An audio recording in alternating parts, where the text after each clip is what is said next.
If you're awake and you're watching me, you're part of the winning team. Welcome to the program. This is the AM Show on JoyNews, your home of independent, fearless, and credible journalism. My name is Suhuyini Abochi, and it's always my pleasure to welcome you to the show. I do this with Benjamin Akakbo. This morning, we have a cocktail of conversations and news that matters to you. We start with the news and then the news review. Then we get into sports and then the big stories. Please stay with us from now to 10 a.m. We have a whole lineup of things that will interest you. Stick with us. This is the AM Show. Welcome. Let's get into the news now.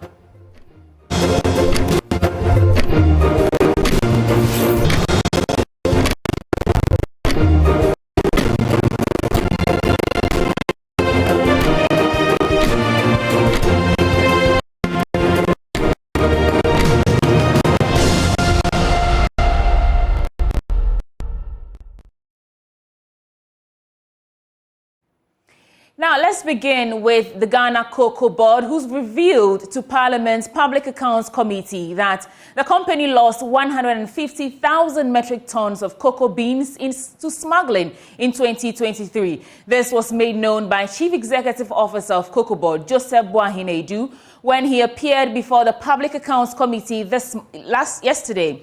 Ghana's cocoa board output declined to 600,000 metric tons last year after peaking at 1.048 million tons in 2020 and 2021 season. Now, according to Cocoa Board CEO, cocoa production has declined due to the activities of galamsey and disease attacks. We have some private companies that go to the market to sell cocoa. They don't do forward sales. They can get the cocoa today and sell on the spot. But because we have already sold cocoa and we have contracts, we have to get the cocoa to go and redeem those contracts to be able to pay the loans and all that. But when the farmers sell the cocoa, people go in, they buy the cocoa from the farmers, and they take the cocoa to Togo or to Côte d'Ivoire to private individuals to go and sell spot. And when you are selling cocoa at spot, you can get about over $4,000, $5,000. So you can afford to pay whatever you want to give to anybody. This is what is impacting our sub-regional cocoa industry and the market. And then the smuggling is more or less being dictated by, the forces and then the sports, But once you've sold your cocoa, you have to redeem. If you don't redeem if you have the cocoa, then definitely you have to go and redeem. If you don't go and redeem, it will be, it means that you have to roll over, and it becomes a problem for you. There was a question about how much we have lost due to this forward and the spot sale going on in other countries. Other countries, that one I cannot tell. Because of the spot sales in other countries that is more viable to the farmers, they are smuggling cocoa out of Ghana to those countries. How much have we lost as a country? As a country, as I explained last year, we estimated officially 150,000 metric tons. That's what we lost. Right? Unofficially, the figure may be higher than that. Is this one of the highest in recent times? That is so. That is because, as I'm telling you, if price at the international market is around 5,000 plus, and the price was just a sudden shoot up. It was which was maybe progressive or gradual for us to suddenly the price just rose up to that level of it was around $2,400, $2,300 before last year April, and then just one day in April it shot to 3,000, and now it's gone to and it will continue. I think Ghana and Ivory Coast has an agreement to actually determine a common price of cocoa. Why do we still have it? We're learning that some of the cocoa smuggled are sent to Ivory Coast as well. Is it that agreement is not working, or is it just a matter of the various financial arrangement with loans and all of that is pushing the cocoa to Ivory Coast? Côte d'Ivoire, if you look at the price now, officially our price is even better than Côte d'Ivoire. Why should it be so when you have a common policy? We have it, but we also have what is called a minimum guarantee price for Ghana. So that minimum guarantee price makes our, pricing system a bit different from Cote d'Ivoire. Now, he also said the Cocoa Board is collaborating with the national security and other stakeholders, as well as farm rehabilitation programs to address the challenges. For smuggling, we are working with the national security to curb the menace, and a lot of arrests have been made already. I think we've seen some of them in the media, and we are doing our best with national security. Sometimes they also get counter, operations from the youth along the border. I have to be very frank, on this, and it's not helping because we contract loans and then we have to go and then redeem. If we can only redeem these contracts only when we have cocoa, the beans. So if we bring, let's say we credit fertilizers, inputs, chemicals, agrochemical for spraying. Every year we hire about 48,000 people to do the mass spraying. When we put in all these efforts with our extension and everything, and at the end of the year, after the harvest is due, all the investment in fertilizer, in the chemicals, the spraying and everything, and then the cocoa is taken away from us and given to Togo or elsewhere, it means we cannot actually improve upon our revenue flow. I'm pleading with our farmers. I'm pleading with them that all the education, all the sensitization being, given to them by our extension officers, they must follow them. Even right now, we have excessive dryness, the El Nino effect, so the harmattan becomes very severe. Farmers that have followed, climate smart principle that we've given to the farmers, they have their cocoa farms intact. Attorney General, Minister for Justice Godfred Yeboah-Dame has told Parliament 5 years after the murder of investigative journalist Ahmed Swale, the police is yet to submit to his office any docket fit for purpose.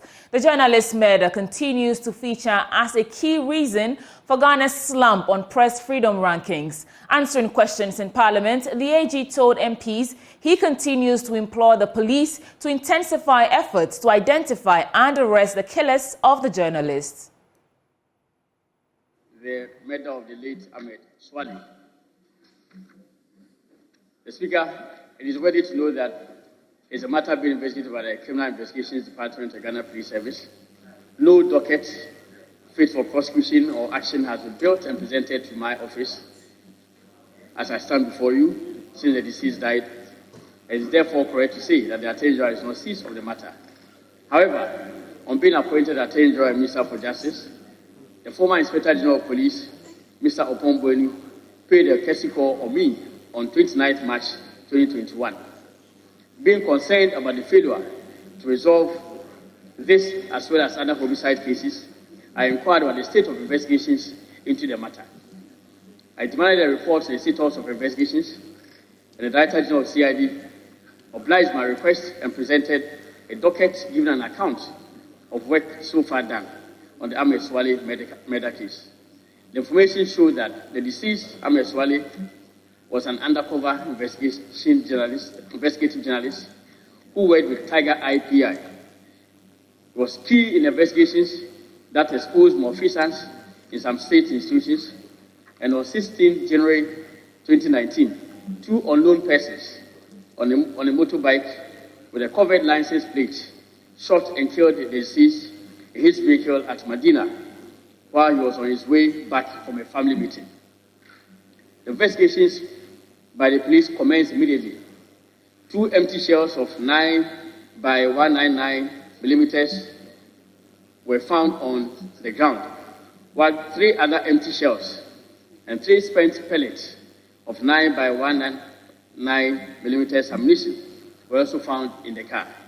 Pursuant to further requests for information on the state of investigations, a second information docket was received by my office in May 2023.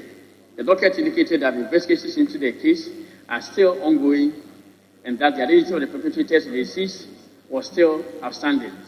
No identifiable suspects have thus been found.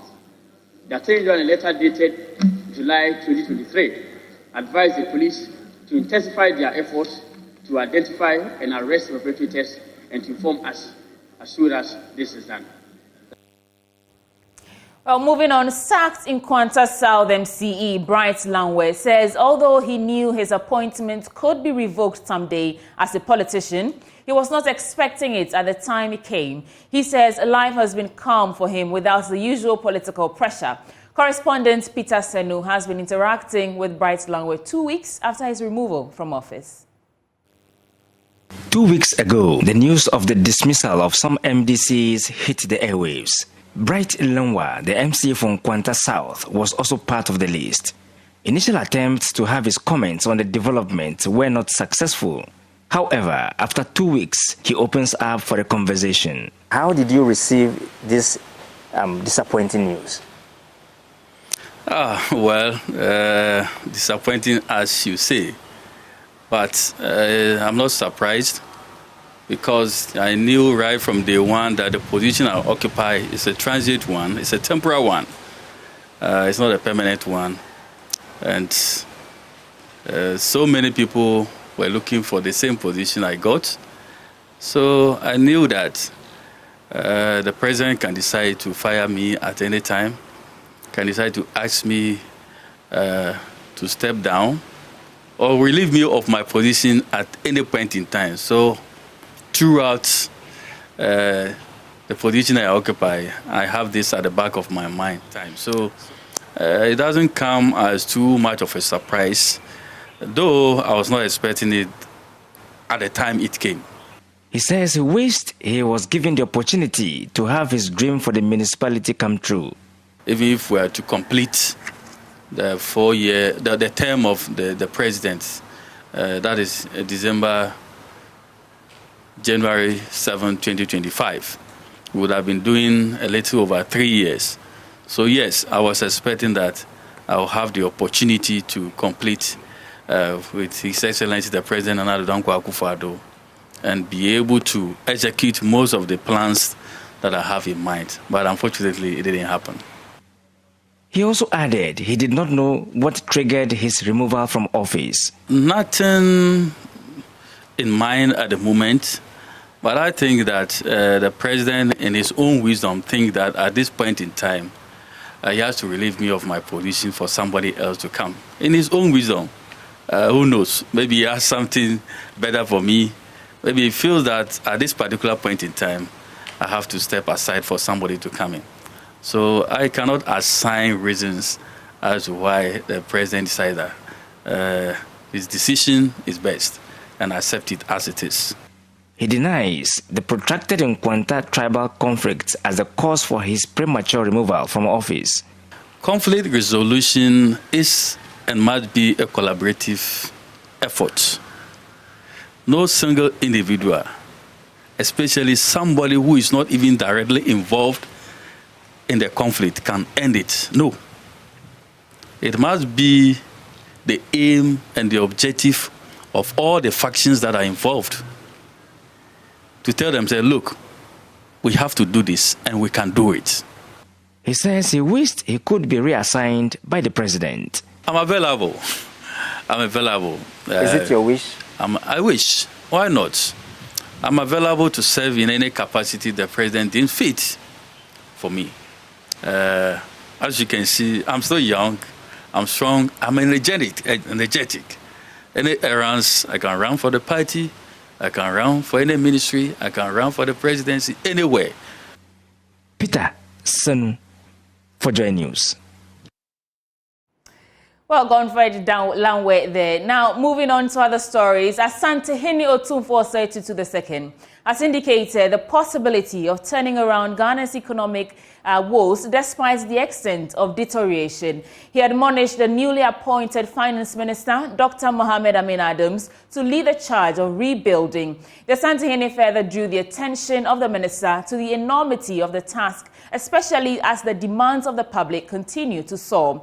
The Finance Minister paid a courtesy call on the Asantehene as part of a working visit to the Ashanti region. Nanaya Ojima has more in the following report.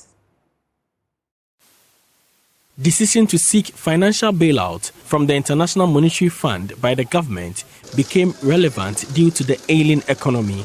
As part of conditions of the program, the country's debts were restructured, affecting completion of some government-initiated projects, including some major projects in the Ashanti region.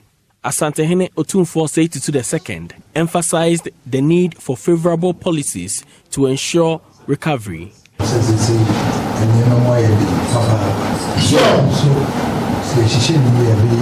The economy is in a bad state. Times are very tough for a lot of people, but if we strategize very well, it will recover.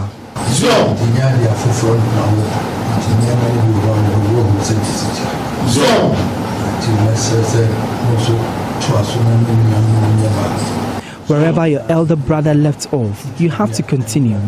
We are not new to the ministry, and that's to your advantage. I will plead that you collaborate with your colleagues at the ministry to improve situations. The burden of the whole country falls on you now because we all look to you for finance.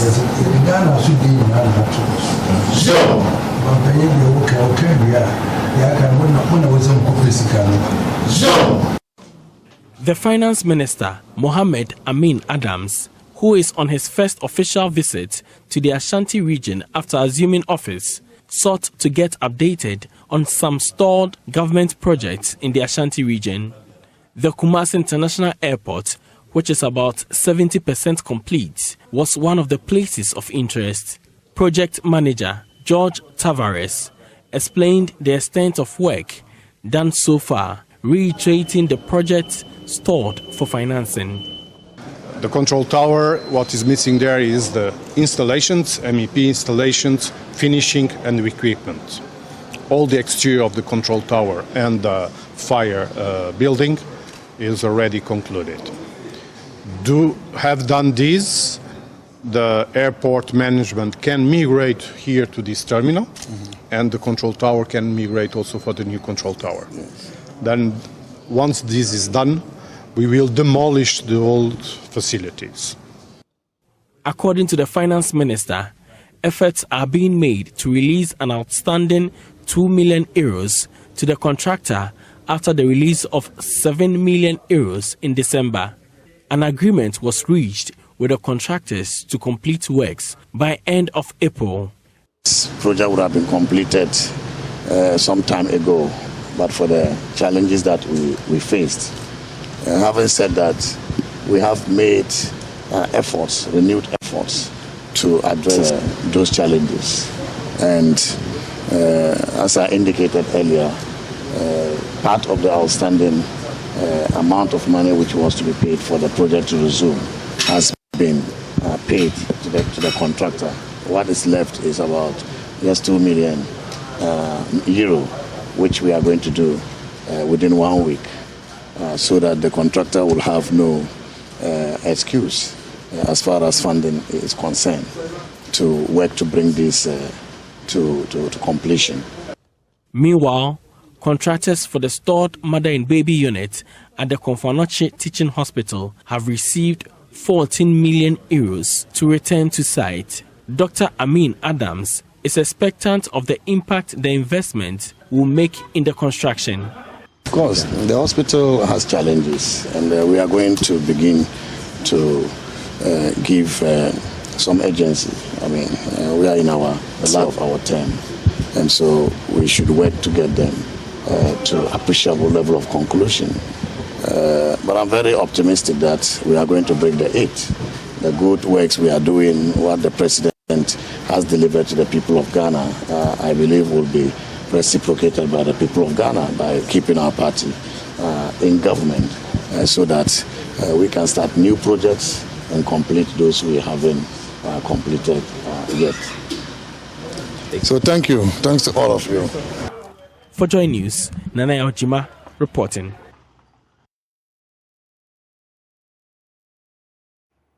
And now, how some countries are restoring wetlands for improved livelihoods as Ghana continues to lose most of its wetlands. JoyNews is learning of how other countries are developing settlements and using them as waste cleaning tools for communities. One such example is the Florida Gulf Coast University, built on about 400 acres of restored wetland. One of its assets is a water school spearheading research into water quality and ecosystems to inform environmental policy in Florida. Now, as part of a U.S. Foreign Press Center and Multimedia Cooperation on Climate Change, Environmental Regulation and Mining, Love FM's Erastus Asare-Donko and Kofi Asare have been examining the importance of wetlands with experts from the water school in Florida. Here's a report from day one of their trip to the U.S. The state of Florida is a peninsula surrounded by water. Bonita Springs is home to a lot of wetlands. The Florida Gulf Coast University sits on one of them. The engineering of this beautiful architecture has been done mindful of the important role played by wetlands. The engineering of this campus ensures large areas are free from concrete filling to allow water to drain quickly when it rains or in the event of a storm. The wetlands are recognized as the kidneys of the land.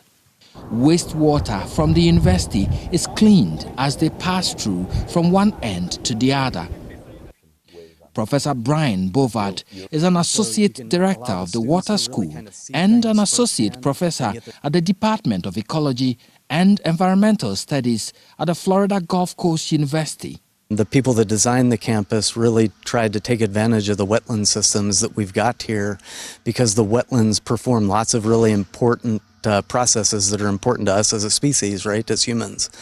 And so the water that comes into the campus leaves the campus on the south end, and these wetlands have an opportunity to remove nutrients and pollutants out of it, but they also help sort of buffer against large storm events like hurricanes that dump large amounts of water, and these wetlands can absorb it and then slowly release that out.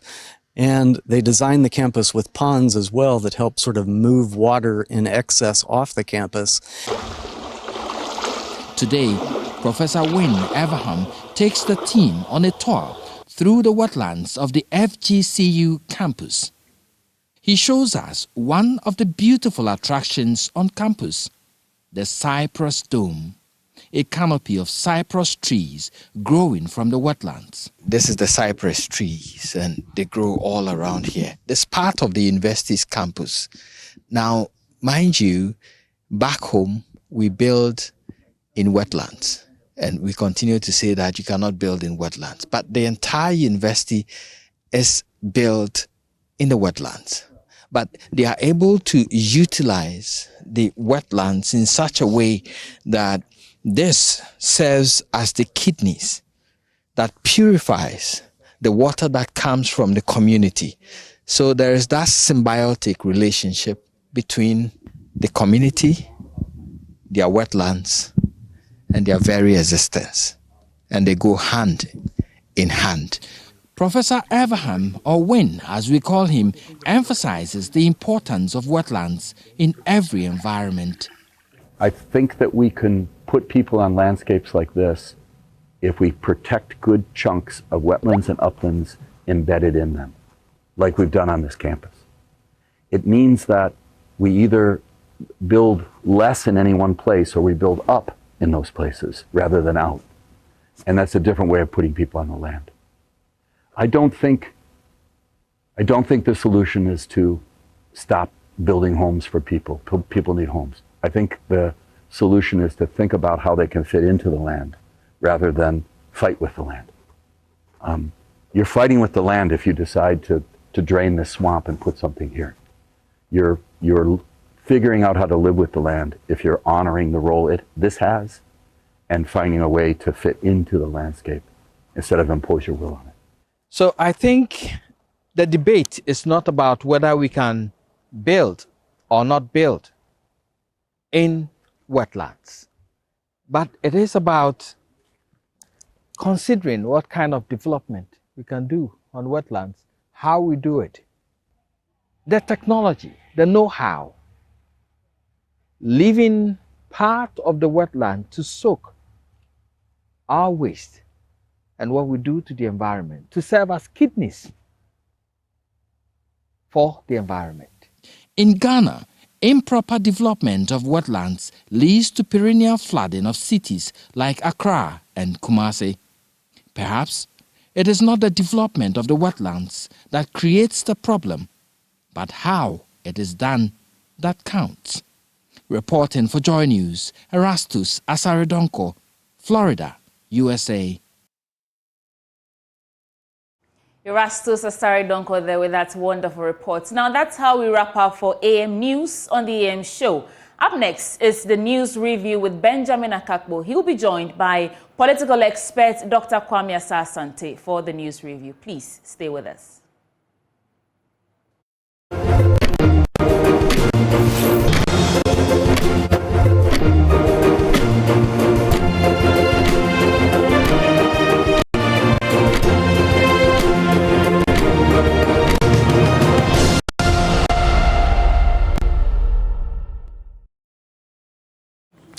Welcome back on the AM Show. Time now for us to dig into this stack of newspapers. Yes, quite a number of them.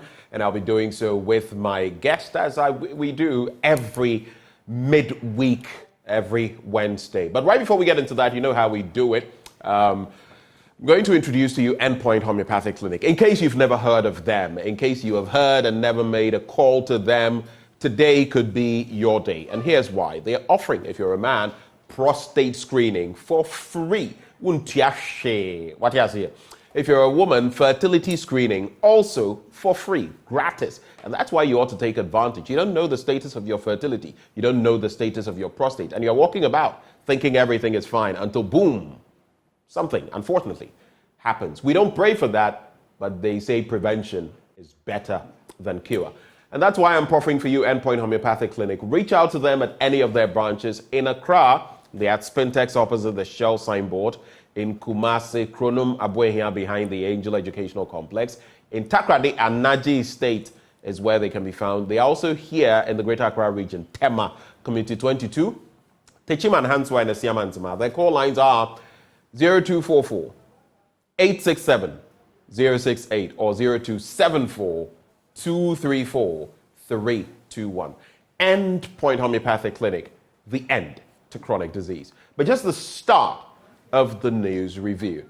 And my guest this morning joining the conversation, we always have him. He's a political scientist. He's been a former head of department at the Political Science Department of the University of Ghana. He is also director of the Center for European Studies. I'm talking about none other than Dr. Kwame Asah-Asante. Good morning, Doc. Good morning, Ben. Lovely shirt. Good to see you. I don't know whether that's lemon green with splashes it is of lemon white, green, but you look gorgeous this morning. Thank you for Yes. joining us. And there has been a lot to discuss. The other day, just a few days ago, we were talking about the reshuffle. In fact, yesterday, I think, we're talking about government's, the president's ministerial reshuffle. Now, I know something that will really have caught your attention. The majority leader senses that there is some move by some people to oust him, a move that may have been stifled, stymied. But the question is, why? And why now? And does it point to more cracks within the NPP? When it happened in the NDC, there was talk about division. You recall when Dr. Cassia Latoforsen was taking over from the Tamale North MP, I believe, Haruna Idrisu. It became complicated. I didn't think it would happen in the NPP, but here we are. What do you make of these? And I just might add, some schools have been in darkness in recent times. Last year, Infantipim's headmaster complained about it, about some of the situations in the school. In recent times, I believe Wesley Girls has had its own bout with it. I've had parents reach out to me. Accra Academy, among other institutions, having their lights go off. The explanation has been that they are supposed to present bills to the Free SHS Secretariat for them to be paid. Bills weren't presented. ECG says we reached out. It's the schools we have. And when they owe so much, we turn them off. It's just been chaotic. But you can share thoughts on any of these or something else if you have thoughts on that. Yeah, I think today, thanks for the opportunity once again. But a little correction. I've never been a head of department before, Ben. I thought at a point, okay, it was Dr. Bosman Asari, right? Yes. You're right. It was Dr. Bosman Asari, and then, was it now Professor Alidu Seidu immediately after? Today is Alidu. Yeah, Professor Alidu. Okay. Thanks for the correction, though. Thank you. Right. I think today I want to, shy away from all that you have said. Not the case that they are not important, they are. But it's something pressing that I need to talk about. Let me look at the aquaculture business and how the government of Ghana, for that matter, the fisheries department has helped to promote this, including the aquaculture chamber. They've done so well, especially the ministry. Fantastic work. If you go around, you realize that it has become attractive to people. They are ending means of livelihood on that because there is support from government in terms of free fingerlings. There's support from government in terms of free feed giving to farmers. And I must commend the ministry for that hard work. And the information is out there and the support immensely. But there's something that I think they need to tie up to this in order to bring their work to its logical conclusion, that finding markets for farmers. You talk to farmers and they have fish which is ready for sale. There's nobody to buy for them. And I speak on authority, right? And this is gradually becoming a problem for farmers. They are wondering, why would the ministry spend resources to support them in terms of feed?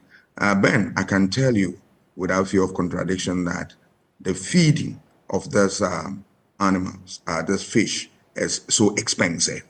Yes, but the ministry gives free feed for farmers. I commend them. It's a bold attempt. In addition to that, the fingerlings are also expensive and they give free fingerlings. So you can imagine what the government is spending in terms of this program. Laudable program, because people are earning means of livelihood and all that. But hey, people produce, there's no market. I think, I know that the ministry have some people who they link them up in terms of the market and all that, but it's not enough. Right. I'll urge them to move that conversation to another level. The ministry can, set up or have some people, investors to come in so that they can buy this fish, process them or sell them abroad. That can be a source of foreign exchange for the farmers. It's a good project. If you look at the young people who are working idle with high jobs, I think this can be the beginning of business for them. You can send them around, buy these things into a van, and then it's processed or it's sent outside for hard currency. I think the ministry should turn its attention to this because it's one of the means by which we can help reduce unemployment, and then we consume what we produce here. I think this is what I have today, and I want the ministry to take political notice of this and help farmers in this way. Well, a critical issue you've brought to the fore this morning, of course, that help is crucial. And of course, it also feeds into our national security because food security is national security. And once you are food insecure, then you open yourself to all kinds of elements, even from within. So crucial point you've made, and thank you for highlighting that. Let's quickly get into the papers now. The Daily Graphic is where I'm going to start from.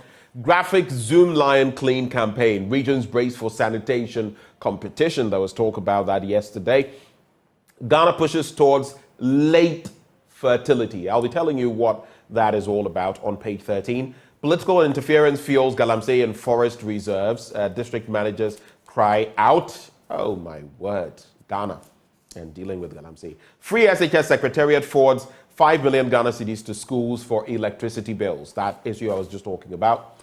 On the back page, Volta OT GMA institutes a scheme to award medical officers, and SOS International donates drugs and equipment to North Tong. It also has to do with the flooding in that community, the spillage of the Akosombo Dam, and the aftermath of same. And the SOS International, based in Kentucky in the USA, has presented medical drugs and equipment valued at $110,000, the equivalent of about 1.4 million Ghana cedis, to the North Tong constituency as support for the care of the people of the area. I just want to say this. Samuel Okudzeto Ablakwa was here in recent times. Yes,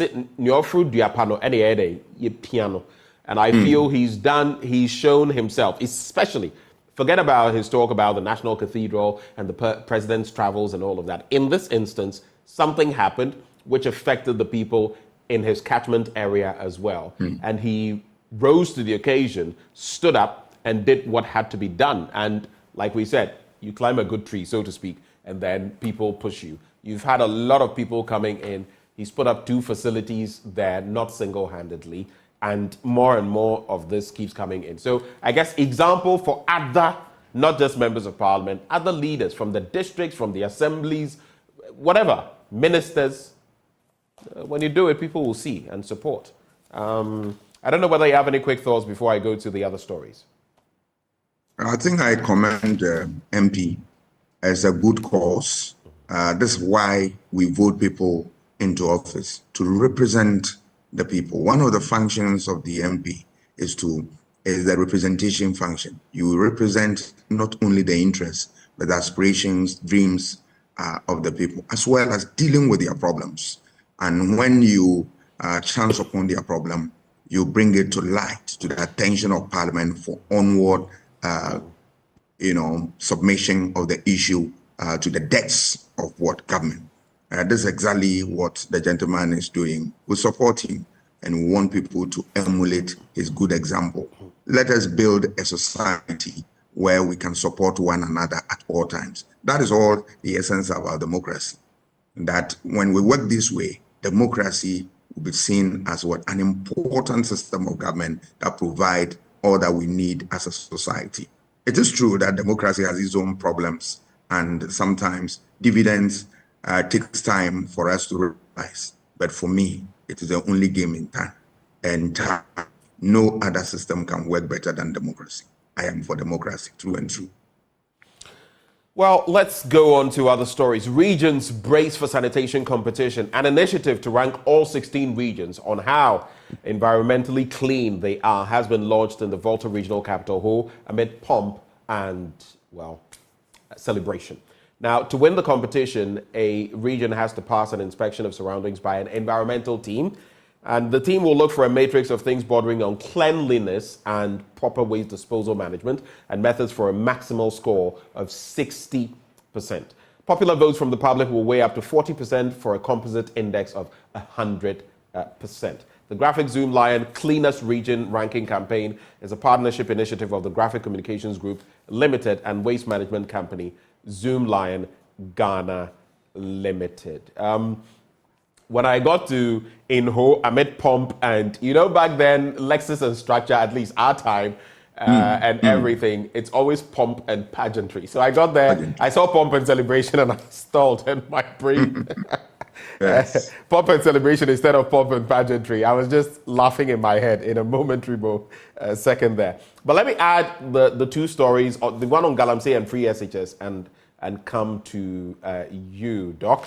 So there are those 2. In fact, there are 3 more. So I'll add 1 to this, you react, and then we'll do the last 2 and move on. Let's go to page 13. Where are you? There we are. So political interference fuels Galamsey and forest reserves. District managers cry out. Of course, they would.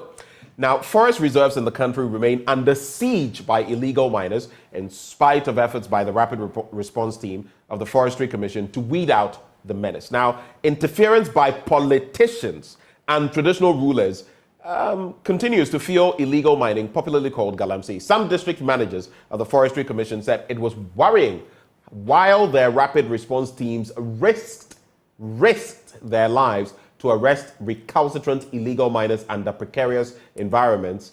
Political figures and chiefs exerted their authority to get them freed. They told the Daily Graphic on condition of anonymity that in the circumstances, some illegal miners who were arrested by the rapid response teams and handed over to the police were let off the hook. Now the concerns: you arrest the people and there is political pressure mounting on you to release them. Traditional authorities demand their release and pressure mounts from all angles, one of the district managers of the Forestry Commission who pleaded anonymity said. And that's why we'll never win this battle. Because the politicians come, oh, we are fighting it. Now lie. They are benefiting from it. Doc, over to you. It is unfortunate that we have this type of situation on our hand. One would have thought that if for nothing at all, if all other institutions fail us, it is not the traditional political institution that is going to fail us, because they are the owners of the land on which all these nefarious activities take place. They are the owners. So you don't expect this from what? Traditional authority. It's unfortunate. How do we win such a battle? Right? When, of course, not all of them, but those who are guilty of this crime are deeply, neck deep in this matter for freeing those who are undertaking this illegal activities. It's unfair, and it doesn't bode well for a meaningful institution such as the chieftaincy institution. I think we should rise up to the occasion and all condemn this, and then fish out those chiefs who put pressure on the work of security agents to deal with this. Otherwise, we are not likely to win this. Tied to this is the problem of what? Political interference. And sometimes I ask myself whether politics is serving the interests that it ought to serve. That's $1 million question. Because the essence of every political activity to make life meaningful for everybody. Look at the capacity of the state, all the things we have given to the state to marshal forces to be able to what? Stem the tide of some of these things.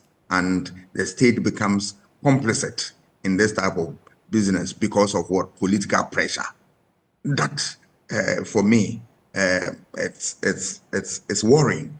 And I don't know how we are going to deal with this.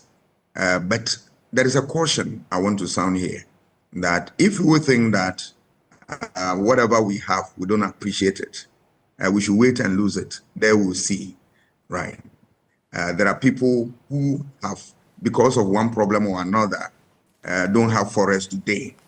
And they are spending millions of dollars to get forests to be able to save the ecosystem they find themselves. We are blessed with what? One here, but we are undermining, destroying, only for us to one day pump more resources to develop such an ecosystem for ourselves. Why? We are our own enemies. We cry for what? Resources. The little that we have, we want to dissipate them, not through any meaningful venture, but through what? Frivolous and illegal means. Let us watch this. We are not going to be lucky all the time. A day will come, we'll pay dearly for that. I'm not praying for this, but it's a reality that we should take into consideration and walk that fine rope and walk it nicely so that at the end of the day, all of us will be fine in our society we call our own.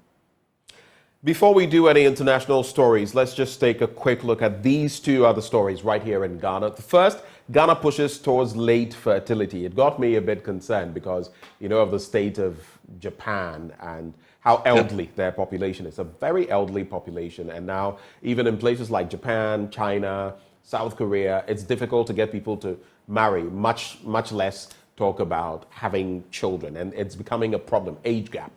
But according to the story, The majority of women in Ghana are now giving birth from ages 25 to 29, the 2022 Ghana Demographic and Health Survey report has revealed. Now, this is set to improve maternal health and reduce the rate of maternal mortality. The report identified the current situation as being in sharp contrast to the previous case when Ghanaian women gave birth between 15 and 19 years, the range referred to as early fertility.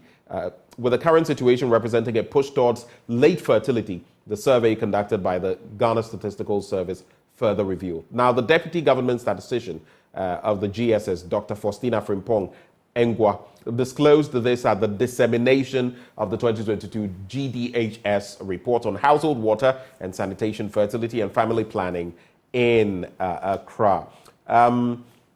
So the data was obtained from a nationally representative sample of 18,540 households distributed across all 16 administrative regions and 261 districts of the country.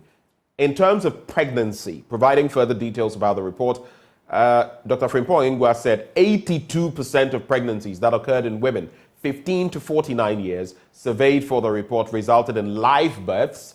11% were miscarriages. Induced abortion recorded 7%, while 1% ended in stillbirths. For teenage pregnancy, this was against 1% for men, while women who gave birth before age 15 formed 1%, just as 1% recorded for men. Let me add the story about free SHS, then you can come in with that demographic as well.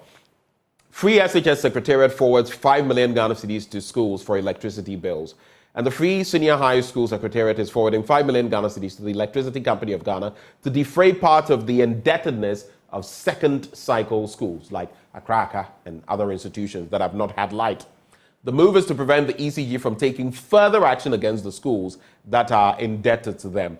For a permanent solution, the Secretariat has scheduled a meeting with the ECG to look at the total indebtedness of senior high schools in the areas the ECG covers. I don't get how we can get to a point like this without some failures or negligence in the system, because if ECG, it's a convoluted situation. ECG presents the bill to, let's say, Accra, whose light has been off. I think yesterday it got restored.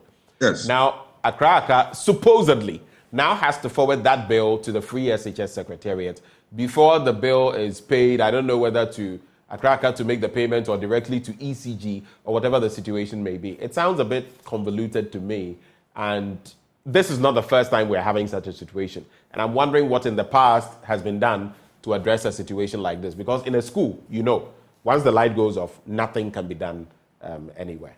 I don't know what your thinking is.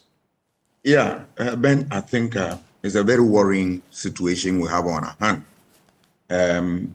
Some schools are in darkness simply because they've not settled their bills. If you look at it against the backdrop that this thing ought to be funded by the state, then you ask yourself, do we have budget for it? And the answer is yes. Budget is always prepared and money set aside for this. Why would they want to wait for this moment before money is sent to? There's a question mark there. Because once you prepare budget, all the schools send their budget to Education Ministry and then it's approved by Parliament. Right. So once it's approved, what is that money doing? And we have seen that. You recall when Parliament was confronted, I think last year or last 2 years, quickly the same issue, and they rushed to pay the money. I asked myself, if the money was sitting there, why would you wait till you are disconnected before you pay? Something doesn't add up. Which is why sometimes people ask what some of these public funds are used for, because it appears sometimes it's been claimed that in some instances, people in certain quarters even invest this money in their own interest until push comes to shove, and then funds have to be. I mean, all kinds of accusations have been made, but and these things create even more thinking along those lines, whether true or not. Yes, it creates doubts in the minds of everybody, because once budget is approved, we believe that the money is sitting there for use. Why do you delay? Then you give room for all manner of theories to come out for this. But to be fair to them, Doc, it also doesn't mean once the budget has been approved, the finance ministry has disbursed the money to these institutions. That's also another side of the coin. Yeah, but whatever it is, are we saying that the state doesn't have resources to deal with this? That can also not be taken. The state has resources to do with that. If the state doesn't have these companies, the state can talk to them, ECG, that yes, there's a difficulty. Would you give us a little breather for us to settle this? And I'm sure every company, if you are in difficulty and you go and you have conversation, they can listen to you. Obviously, there is something that has gone amiss, which needs to be fixed. But I believe that the way out, apart from budget and all that, what is of essence is that we should find lasting solution to this. Yesterday, I heard a story that one of the technical universities, it took them about 3 months or so. They were in darkness and all that, and before the bill was paid. Right. The way out is for government to sit down with stakeholders, and here I'm talking about PTA and the rest of them, to find out alternative to this problem. And the alternative solution should be solar. Get all the schools on solar so that you free the national grid for industrialization or industry to use and the rest of them. I think that's the way to go because it will save us all this perennial problem of disconnection and all the accompanying problems associated with this type of exercise. It is good that the ECG is doing their work because we have condemned them over the years that they have been inactive in terms of debt collection and all that. So as they begin to work, I commend them. But I believe that we as a society must also, and here I'm talking about government sit down with stakeholders in education in various schools and then let them see the way they can bring on board solar.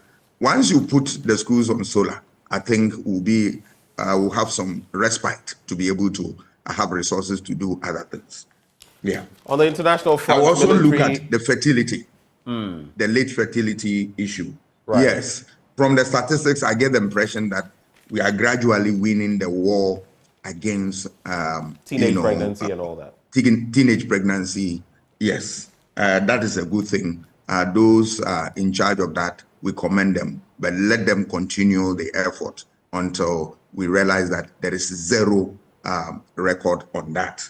I support them. But it's also worrying when you have late fertility. I believe that the psychologists, the health... So too early scholars, and too late can be problematic. Yes, yes. Because it has its own merits and problems. I listened to BBC story on the Scandinavian countries, and one of the problems is this, that people are not ready to give birth, and the state virtually on its knees begging them, please, let's do this for the sake of maintaining our society and the rest of them. Advocacy should go on alongside with all the good effort they are putting in place so that we can have some benefit from this.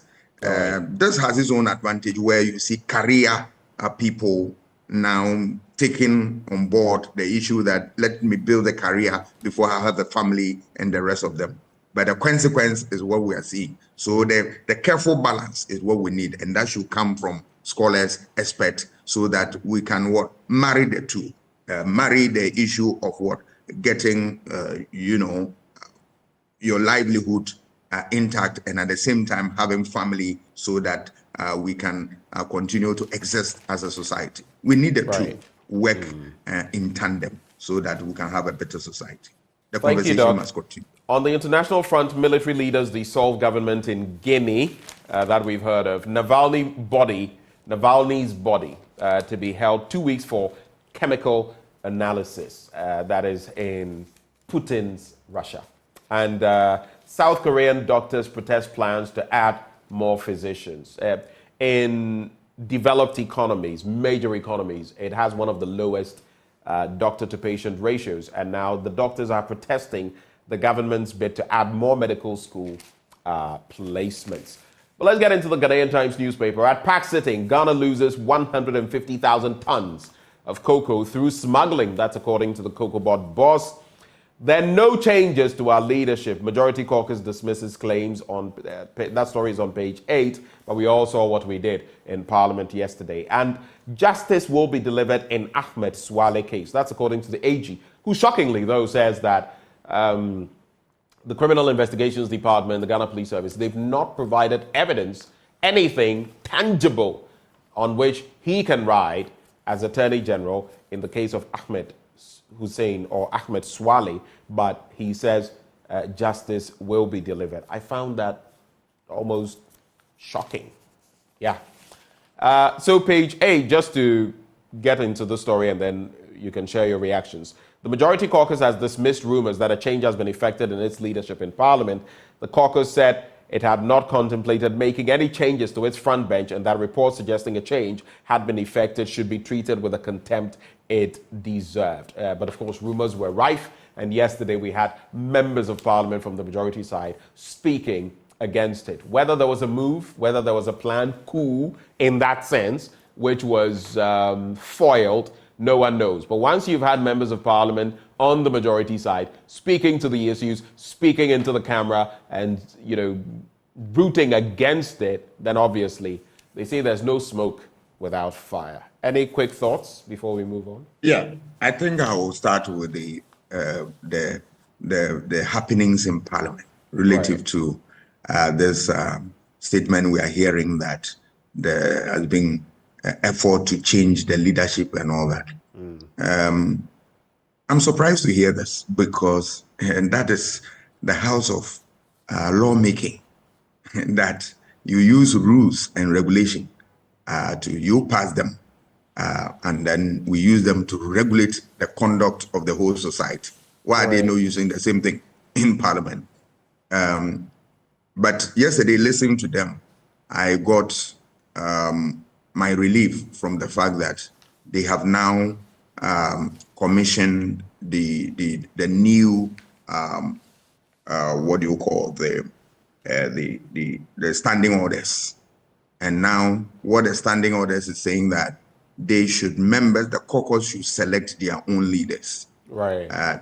If that is the way to go, and that is the provision of the standing orders, I believe that they need to enforce that rigidly so that the hand of the party cannot be extended to that place. Yes. Otherwise, it creates all manner of problems. Right. I'm sure that when the NDC had their own experience, the standing order had not come into effect. Exactly. But today, they say from January 2nd, it started working. So if they have a document that is regulating the conduct of all these processes, why do they want to abandon it and use another route? That will create a problem. So I think the party and the caucus must smoke that peace pipe to be able to arrive at something that is meaningful. Let them stick to what? The standing orders. Right. And once they get that, I think that's the way to go. Smuggling of cocoa is unfortunate because cocoa is the mainstay of Ghana, and anything that affects us dearly. Right. You recall last time I criticized Cocoa Board and all those stakeholders in the industry who are importing cocoa beans to come and show up the premium for chocolate production. If we are getting this in addition to that problem, then I'm wondering whether we still have Tetequashis Ghana, which has been known for production of cocoa and all that. Right. It's unfortunate because within the international circles, we have done so well as a country by producing the beans, even though I have a problem. Right. Because the problem is that I want value addition. But at a point in time, you know that Ghana was providing about 44% of the world's output of cocoa. Right. Today, where are we? To the extent that now we are losing it through smuggling. I believe that we need to tighten our borders and make sure that all these things will stop so that farmers will get the real benefit from their effort. And then we stop that habit of importing cocoa beans to Tetequashis Ghana. Encourage farmers to produce that quality of beans that we need. It can be done. If it can be done in Cote d'Ivoire, it should be done here so that it supports the effort of those industry players. But that excuse that it has been part of industry practice for the past 20 years can never be accepted, because even if you use, you want to even plant that type of crop here, cocoa takes 5 years or so to get mature. And for 20 years, we would have had about 4 harvests or more. Please, I think we need to tighten this because we are losing so much. We can't afford to continue on this trajectory. Right. Thank you, Doc, for joining the conversation this morning in the Daily Guide. Same stories that we've seen, and we're grateful that you took the time to join us. That is Dr. Kwame Asah-Asante. He is a political scientist, director of the Center for European Studies at the University of Ghana. Maybe for discussion some other day, the new finder, it is time to patent kente designs to prevent counterfeiting. Togbi Goba Tenge says it. You often see kente used, for example, in Black Panther, the first installment. Do we have, the Kenyans have something to do with their Maasai, whatever, gear and culture. Do we have that for kente? We don't. So maybe high time we did something of the sort. I see this message. It says, Oblite Kome, happy birthday to the Deputy PM for the NCD, Dr. Wallace Ashite Odiko Olenu of the Public Health Division, Ghana Health Service. Happy birthday to you. Right before we get into sports, Endpoint Homeopathic Clinic helps us bring you this segment. They're offering you free prostate screening if you're a man, free fertility screening if you're a woman. Reach out to them at any of their branches across Spintex, opposite the Shell signboard, Kumasi, Kronuma Buehian behind the Angel Educational Complex, Takrade Energy State, Tema Community 22, Tichuman Hanso and Esiamanzama. Their call lines 0244 867 068 or 0274 234 321. Endpoint Homeopathic Clinic, the end to chronic disease. Time now for sports. Do stay.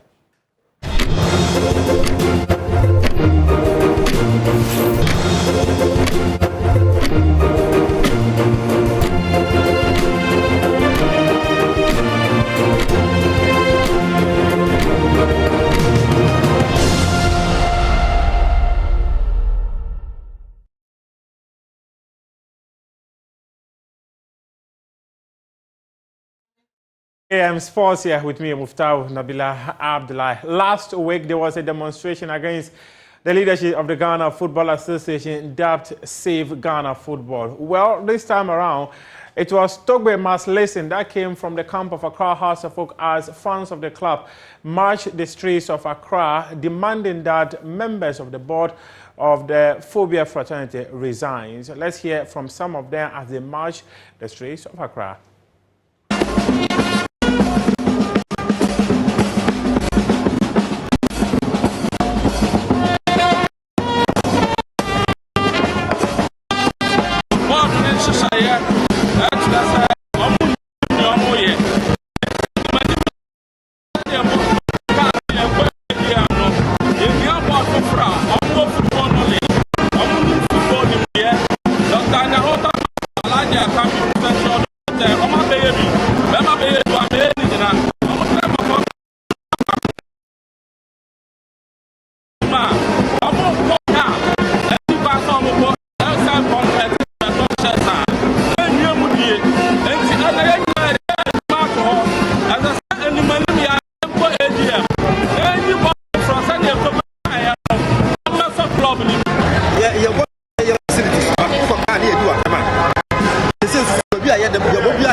Hazafok fans there calling on Togbe Afede to resign or step down as board chairman of the club. And we're going to bring you the story that has to do with the Save Ghana football demonstration. But first, let's hear from Togbe Afede. He's been speaking or reacting to the decision of the supporters to demonstrate. He says those who decided to march on the streets and demonstrate against the board of the club do not have the interests of Hazafok at heart.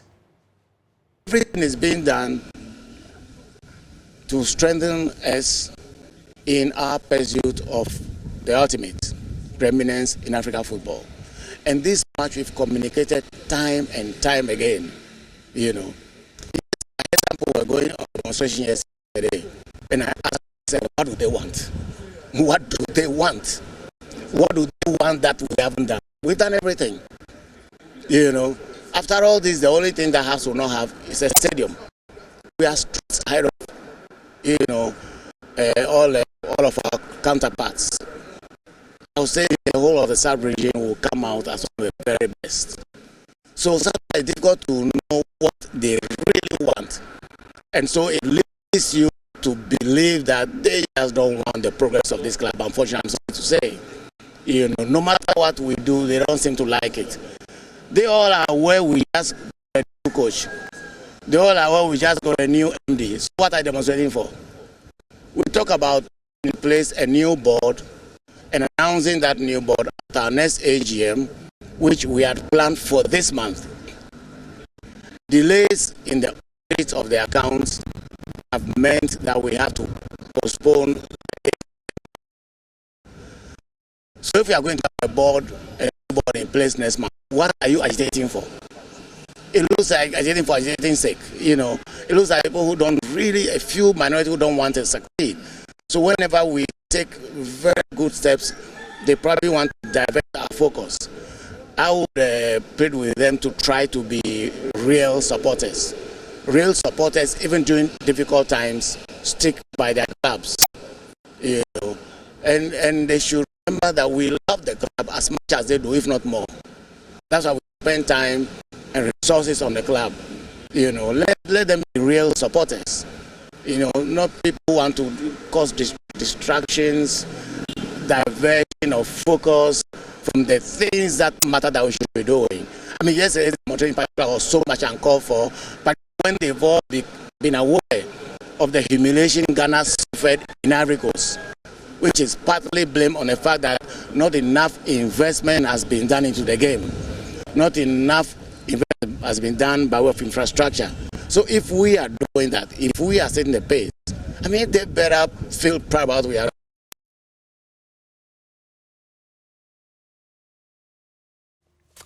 And to save Ghana football, there was a planned demonstration in Kumasi on February 23. That has now been put on hold by the organizers. They say that they are going for a roundtable dialogue with Parliament, the Ministry of Youth and Sports, and the Ghana Football Association.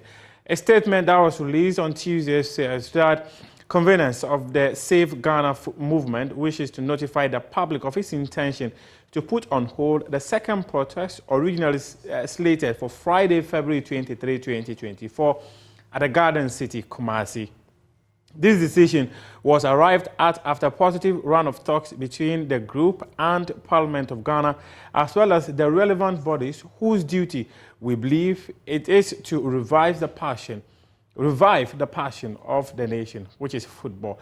While last week's demonstration was the first of the many things to come to ensure that football received the right attention from those at the helm of affairs to develop the game and change our current narrative, it has become necessary to put the Kumasi event on hold to make room for dialogue following approaches made to us by the Ghana Football Association and the Ministry of Youth and Sports.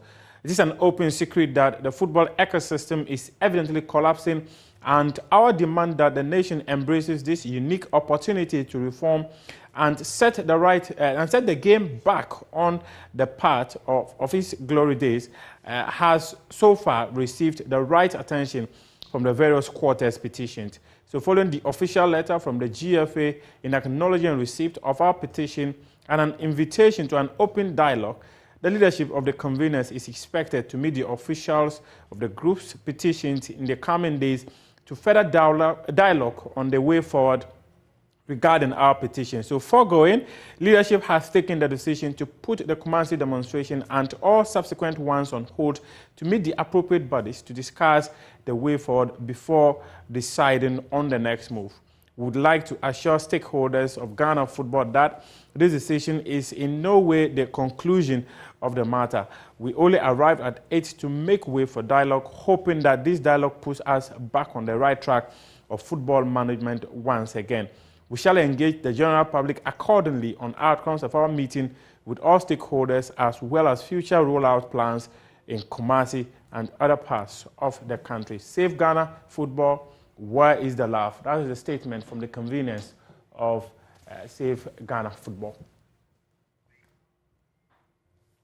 Now let's talk about the Accra Sports Stadium. On Friday, it will be hosting Ghana versus Zambia in an Olympic qualifier. Just a few days ago, my colleague Victor Achutamaklo was at the facility, and each site was quite terrible as the playing surface was taken over by mushrooms. Well, Fentio Tahiru, my colleague, went back to the stadium to take a look at what has been done so far, and he comes through with this report.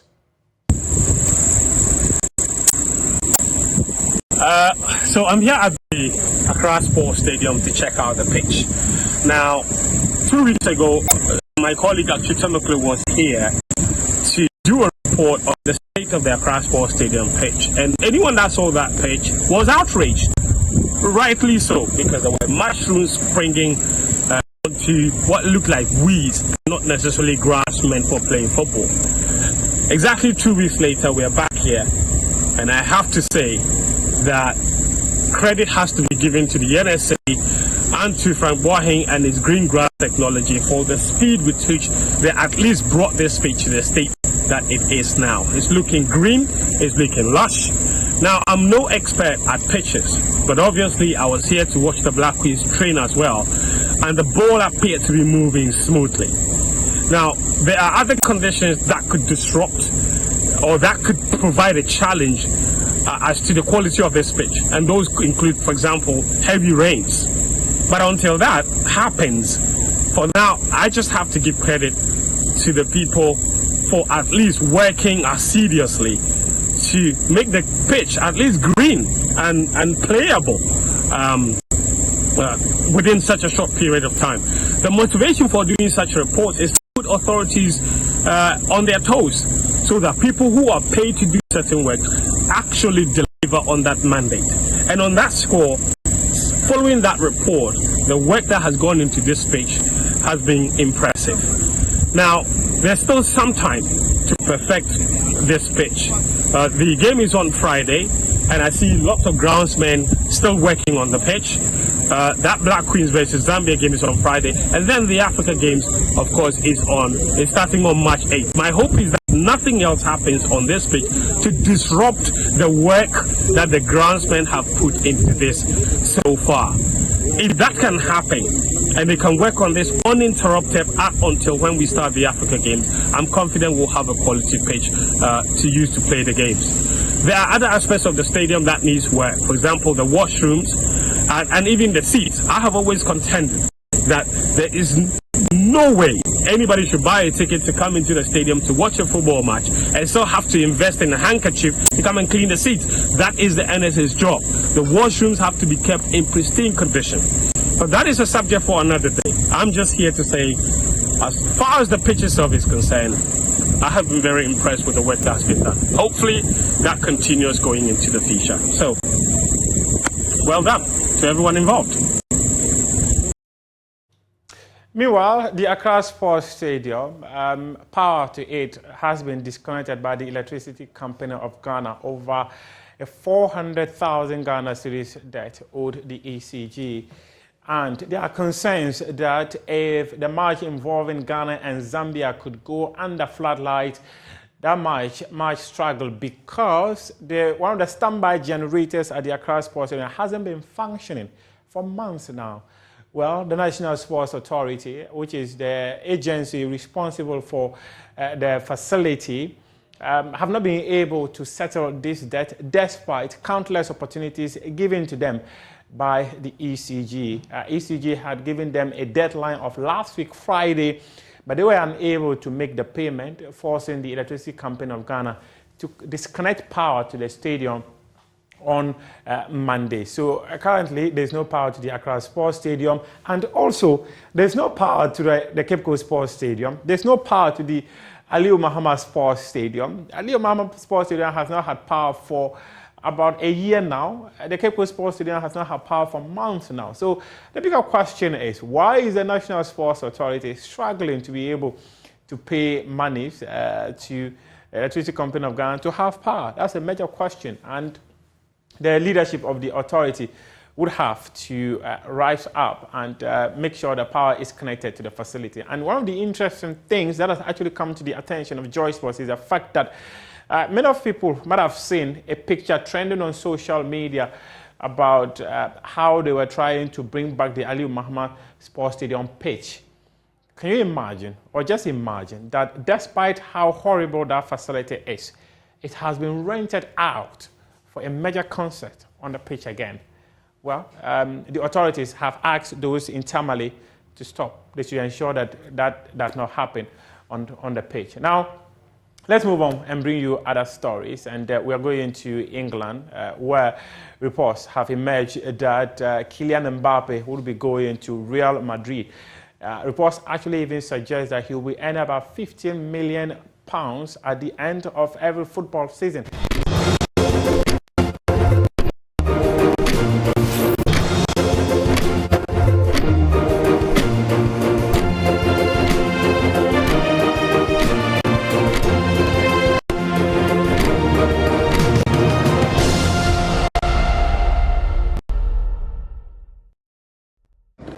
Now, with regards to the parliamentary changes, I believe that one of the key things is, let me not say consultation, but some level of discussion between the parliamentarians and the executive and the party. And when that is lacking, then you'd certainly have some level of resistance. And I also needed to make people aware that even when some decisions are made within the majority caucus, sometimes not all of us are for it. And there's always some level of quote unquote, not, the appropriate word might be some people who may not be in support of the decisions made. But through it, when we sit and a majority take a certain stand, we all would focus and do what the majority says. And in this instance, I think a lot of us welcome any changes, but dialogue or further discussion is what some of us are asking for, so that people come to appreciate why the need for the change, or why these changes are necessary at this point in time when we have just about 8 months. And to end it all, I think that I've always been a proponent of change because it affords different people to bring on different ideas to support the government, and more importantly, it also creates some level of growth for people moving from the back bench or through the ranks, and that is what I'm looking at. So, as it stands, I think that key thing is that some members will be for it, some will not be for it, but what was missing is some level of discussion, and I'm hoping that as the days draw by, some of us and the party and the government will have a sit down, and we'll figure out the best way forward. If minor amendments need to be made, I'm sure. But one thing was very clear, Lydia's position was off the table because she has been appointed to a different position, and by virtue of that, that position is vacant. And whatever other machinations, I work well with all of them. I mean, I work well with, I still continue to work well with the likes of Markins, Oseche Mensabonsu, another fantastic guy. So I believe that, one way or the other, we'll find a way to have a happy understanding, and we'll move forward. This will not break us at all. So that is one of the matters we're going to be discussing as we get into our big stories. We'll look at that matter about a planned change in the leadership of the majority, which now has been, well, jettisoned, so to speak. We also know that the minority in Parliament has waded into that issue in respect of DCOP Wabu and his statement and the reaction of the Ghana Police Service. DCOP Wabu told JoyNews during the launch of our election coverage that the military would not be involved in the management of this year's election security, which raised some eyebrows. But others felt, I mean, when you look at the delineation of what the police service should do per the template and what the military should do, he did not in any way. Well, joining us for a discussion on all of these matters, we have our guest, Alhassan Suhuyini. He's Member of Parliament for Tamale North, and he joins me in the studio. Good morning. Good morning, Ben. How are you doing? I'm doing well. We were supposed to have another one of your colleagues here from the NPP's end. Unfortunately, we don't have that. So we'll go full steam ahead and rail through all the issues. But as I always do, I'd like to find out from you, how is your constituency, Tamale North? When last did you go there? Well, the last time I was in the constituency was last weekend. I was there on Sunday, as usual, attending a couple of social events. And I got... When you say as usual, does that mean practically every Sunday you are there? Almost every Sunday. I mean, I try to do it every other week, but sometimes you find yourself going almost every week, because 2 weeks ago I was there, last weekend I was there, and this weekend I'm going to be there again. So practically almost every weekend. The constituency is good. I continue to be very grateful for the support that I enjoy from all, manner of people, the young, the old, women and men as well. And we have a number of problems, obviously, that we, to the best of our ability, try to resolve. I mean, one of the biggest challenges in the constituency has to do presently with water situation. Many communities do not have even water. The schools. Yes. I have seen students having to go around town with gallons and all of that. It's a big problem, but it's something that affects the greater Tamale. I mean, almost all parts of Tamale, especially around this time, tend to have problems with water, because the Ghana Water Company Limited continue to tell us that the Nauni, which is the source of raw water for the treatment and distribution in that enclave, is not enough to meet the growing demand of the city. You do know that Tamale is adjudged one of the fastest growing cities in West Africa. And so for us to continue to use the same water treatment plant from the same dam all these years, it is obviously understandable that we are not able to meet the demand of the growing city. Government came to Parliament, fortunately a couple of years ago, to seek support for a loan facility to expand the project and also to draw water from, I think, the Volta Lake, I think, or around Bupe area. And it was to improve the water situation in the entire northern region, even in parts of Savannah. It was known as the Bywater Project. But since Parliament passed that loan facility, no work has been done on the ground, and it's been over 4 or 5 years today. We're all very hopeful, and in fact, as members of Parliament, especially from that part of the country, we took more interest in that facility and how it was going to ensure that the water situation is resolved. So it's a big challenge in the area. I just want to make an appeal to the Ghana Water Company Limited. The little water that they have to be very fair in the way they ration it, because you tend to have communities that go for sometimes more than 2 years without their taps flowing, and other communities, getting it regularly. And then again, they have instituted a measure, I understand, where they sell the water through tanker drivers. I mean, so if you do not have the water to supply to the people wonder how you are able to get it for the tanker drivers to come and charge exorbitant prices in their community. So the little water that is available, it is important that it is rationed fairly,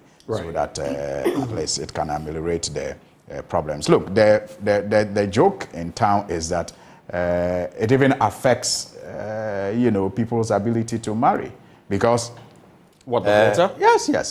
It's scarcity or paucity of water. The scarcity of it. I mean, there's a joke that if you go win a lady, she first wants to know where you live, so that in case she becomes a wife, she doesn't have to wake up early in the morning and travel long distances just to draw water for the family. And you know how ladies cherish their hair. You have to carry, the loads of water long distances and all of that. So it's not just the scarcity of it and the inconvenience that comes with the scarcity. It also impacts life socially in that manner. The health impacts on, everybody, especially women. And if I might add, even this whole bit about carrying, there was that infamous situation where in one of our textbooks, it was there, what is the head for? For carrying goods. The head is not meant for that. Carrying goods. In fact, we impact a lot of our children with, so this whole idea even, if water is flowing through our taps, we don't even have to have, whether it's male or female, going round. Usually we, the men, and I've done it many times. You would have to go with gallons, because there are some times where there's simply no water, even here in Accra, in many places. So you have to sometimes put your gallons in your car, go somewhere, fetch, carry. But it's not the best of situations. I know that some men help a lot also. I see, especially in the morning, people with gallons on their bicycles or motorbikes or tricycles, moving around to help their families. But the burden more is on the women. And, it affects, even the income levels are affected, because the time in the morning that they could prepare for their business is used looking for water for the family to prepare children to school. Children get to school late because sometimes they have to help their parents to go in search of water before they can bath and do other household chores and go to school. So it's a big challenge. It's interesting that, this is, and I'm not sure, because looking at the burgeoning population of Tamale. It has been growing over the decades. We've simply not moved in that direction. And again, when it comes to this, it's not just the Ghana Water Company Limited. I would also say that administrations in and out, these are things, it's not necessarily to blame the NDC and the NPP, but to say that these are things we should keep our eyes trained on. It's like the power situation. It came to a head because we had seen it partly under Rawlings. We had seen it under Kufuor, partly under Kufuor, and then it came to a head under Mahama. So once you leave the problem, over time, someone will come and sometimes it's as if we think that, kicking the problem or kicking the can down the line is the solution. But it's just postponing the worst form of the problem. And I agree with you that it's been, over a decade of neglect in terms of investment in, what is needed to be done to ensure that the water production meets the growing population. It hasn't been done over the years. And like I was saying, we're very hopeful when government came with the Bywater project in Parliament.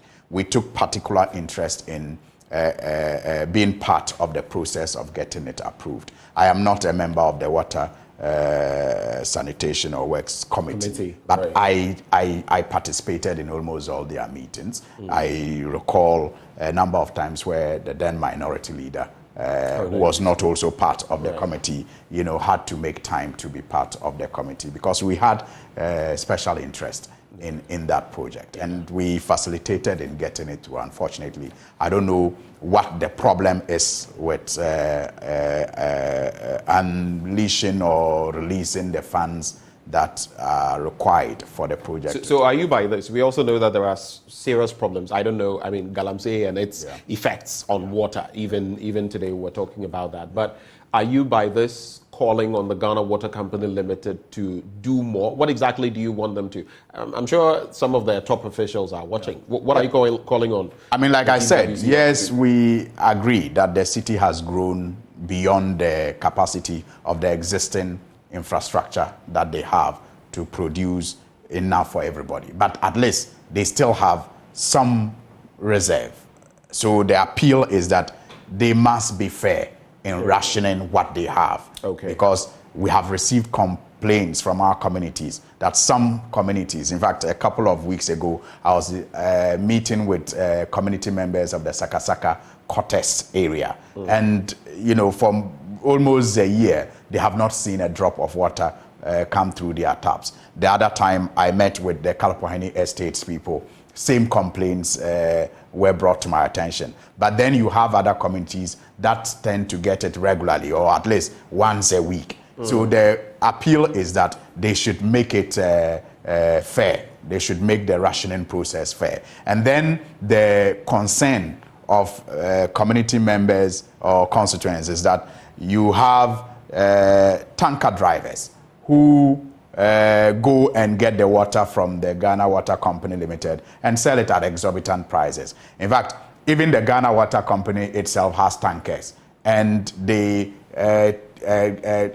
position these tankers in various communities to serve those communities. But the prices that they quote when they dispense the water sometimes are unreasonable, and they are not even sometimes even receipted. So you do not even know what accountability process is put in place. So I'm just appealing to the Ghana Water Company Limited in Northern Region especially to be fair in rationing the little water that they have. But the bigger appeal is to government to remove whatever bottleneck is preventing the Bywater project from taking off. Because going through that project, I think it is a long-lasting solution. It's going to be the biggest investment in water expansion in the northern sector, I think, since 2008. And so it is important that they remove whatever bottleneck is preventing that project from taking off, so that we see its And if you've seen us spending so much time talking about this, we know that we cannot live without water. Absolutely. Just yesterday, I was reading about this black hole, some billions of light years away from us, which has about 140 trillion times the water we have on our planet. But of course, it's not even feasible to get there, much less talk about. But it tells you about the beauty of the cosmos and how we can't take certain things for granted. Absolutely. Water goes and we are gone. Water. Our bodies are 60+% water is life. Water. Yeah. But speaking of, you mentioned Kalpohene. Yes. Right? And we've seen, you know, a development there where investigations are underway in terms of unraveling the mysterious death of a Form 1 student of the Kalpohene High School in the northern. I mean, ordinarily, I wouldn't have brought it up, but you mentioned Kalpohene and my mind went to that. Our sources within the police say they're investigating the death, which supposedly occurred on Sunday, though the family is has gone ahead with the burial and all of that. Do you know about it? Have you heard of it? Yes, I heard about it yesterday. I was very disheartened, and I think that I had a mixed feeling. One of sympathy, and let me take this opportunity to extend my heartfelt condolences to the family of the student who unfortunately met the untimely death in such, unacceptable circumstance. What exactly happened? What have you been told? Well, so the story is that the student was running temperature, reported unwell, and the senior housemaster asked fellow students to take him to the hospital by themselves, and without anyone to chaperone or supervise. Yes, without any senior person, supervising that process. And they were given exits to take their colleague to the hospital. So at the entrance, they were looking for the pragia or yellow as we call it in modern region, so that they could go to the hospital with the student. And a good Samaritan passed by and thought that it was unacceptable. I think he even exchanged words with the senior housemaster. I mean, that's the report I got, who dismissed the concerns of the Good Samaritan. But in the end, it was reported that the student didn't even get to the hospital alive. And so it has infuriated this Good Samaritan, who has decided to sue the senior housemaster for negligence. So that's where my mixed feelings come from. The senior housemaster's concern was that he did not have fuel in his car. I mean, this was an extra, if you like, activity beyond his duty as a teacher, that he should have done. I mean, a responsible, school administrator should have ensured that the child, I think that from the beginning, we should take it from the top. The school should have had a sick bay. Right. The sick bay should have some qualified, health practitioner, in charge of it. And when it becomes necessary for a student to be referred to a hospital, the sick bay should be responsible in ensuring that transportation is arranged, whether internally or externally, for the student to be taken to the hospital and to be given the necessary attention. Now, I do not think that Kalpohene Senior High School has a sick bay. They do not have... You do not think, or you do not know? I am certain they don't. I have been to the school a couple of times. They have mentioned their problems to me, and I think that the sick bay is a luxury, and that is why it has never come up. In other words, their problems are worse. The sick bay is sick. Absolutely, you can put it that way. So I don't think they have a sick bay, and they don't have a professional there to take care of the students when they have minor ailments. And so it becomes a responsibility of school administrators to take it on as an additional duty beyond what they are already taxed to do. And so if which also means that it may not always be possible for them. They may have other, but so that's why I say mixed feelings. It becomes very difficult to hold the senior housemaster absolutely responsible, but it speaks to the weaknesses in our system, and how sometimes I think that in this country we major in minor things and minor in major things. I mean, these are basic requirements of a school with a population of over 2,000 students. You don't have a sick bay, to attend to minor ailments and even to arrange transportation when there need be for a sick student to go to a bigger health facility for attention. It's just unacceptable. In this day and age, we should not have such a situation. But I am excited also about the concern of this passerby. I mean, for me, exactly, it is citizenship in action.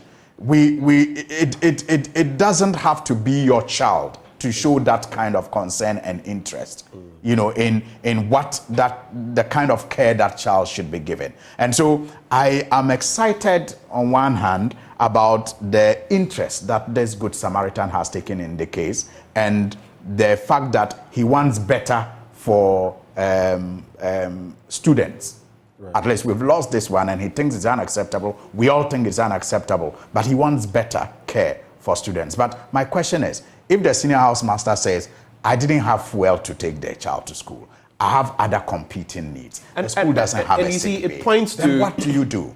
Systemic problems. Exactly. And I don't like sometimes pointing to free SHS, because I've always said, good policy. Yeah. It's how it's being handled. Absolutely. That is in fact, a bit problematic. I must confess that when I spoke about the weakness of the system, I was tempted to make a reference to free SHS. But once you do that, because it has become a political, a policy, right, the essence of the point you want to make about the weakness of the system is lost. Which shouldn't be the case, because I've said, for example, SHS, whether free SHS, or there's a secretariat. Absolutely. I mean, what is the NDC going to do? Are you going to come to power and shut down the secretariat? Are you going to? It's not possible. No. You get it. It is our reality, and it's something we've come to embrace as a people. I always said it's a good thing being managed in a way that, look, badly. You have, and this brings to mind a plethora of other issues. We will go back to Parliament, but I want us to focus here a bit. Very important. You talk about, in recent times, and it's been going on through the years, you have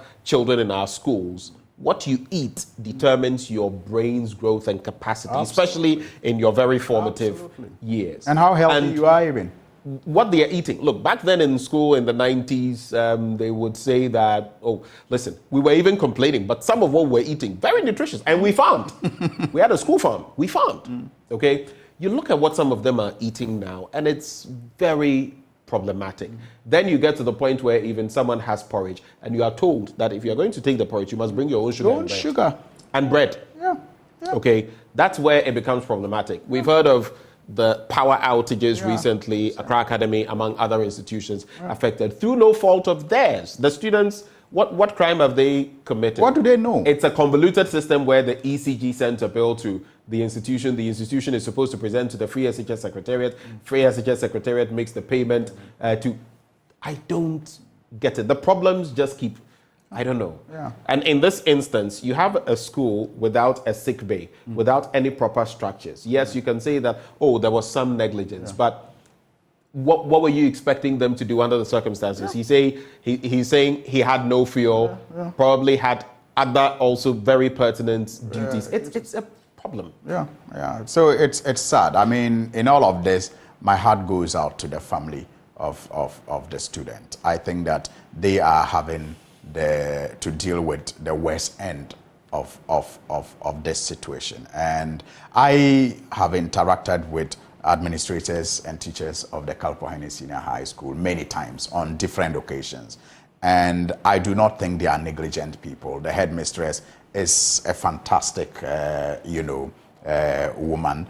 And I think they have passion for what they do. But under the circumstance, I mean, if they could not do more than they did, I find it very difficult to hold them responsible when I know the conditions under which that they work. But once again, I commend the passerby for his interest and his determination to ensure that, we do not have such needless loss of lives. How do you react then? This message is coming through from an ardent viewer of this show, and she says, does it mean the school does not even have a bus or some form of transportation? The senior housemaster is not worthy of the post. The children have been entrusted to his care.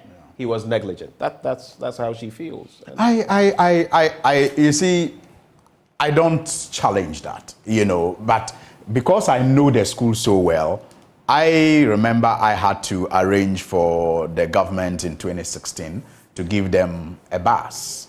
The bus have had, problems since because of maintenance and all of that. 2016 till now is the only vehicle. In fact, their last speech and prize giving day, the headmistress complained about how the only moving vehicle in the school is that bus, which breaks down consistently, and was making appeals, for us to. So I know the situation of the school. To my viewer, it means that this is the real situation. Even the bus, the only moving one they have. Yeah. So I'm saying that you are right. I mean, where things are supposed to be working well, this is a clear case of negligence on the part of the senior housemaster. Right. But I know the school, and I know the challenges the school is going through. And so it seemed negligent, but not until you have all the facts on the ground, it becomes very difficult for one to make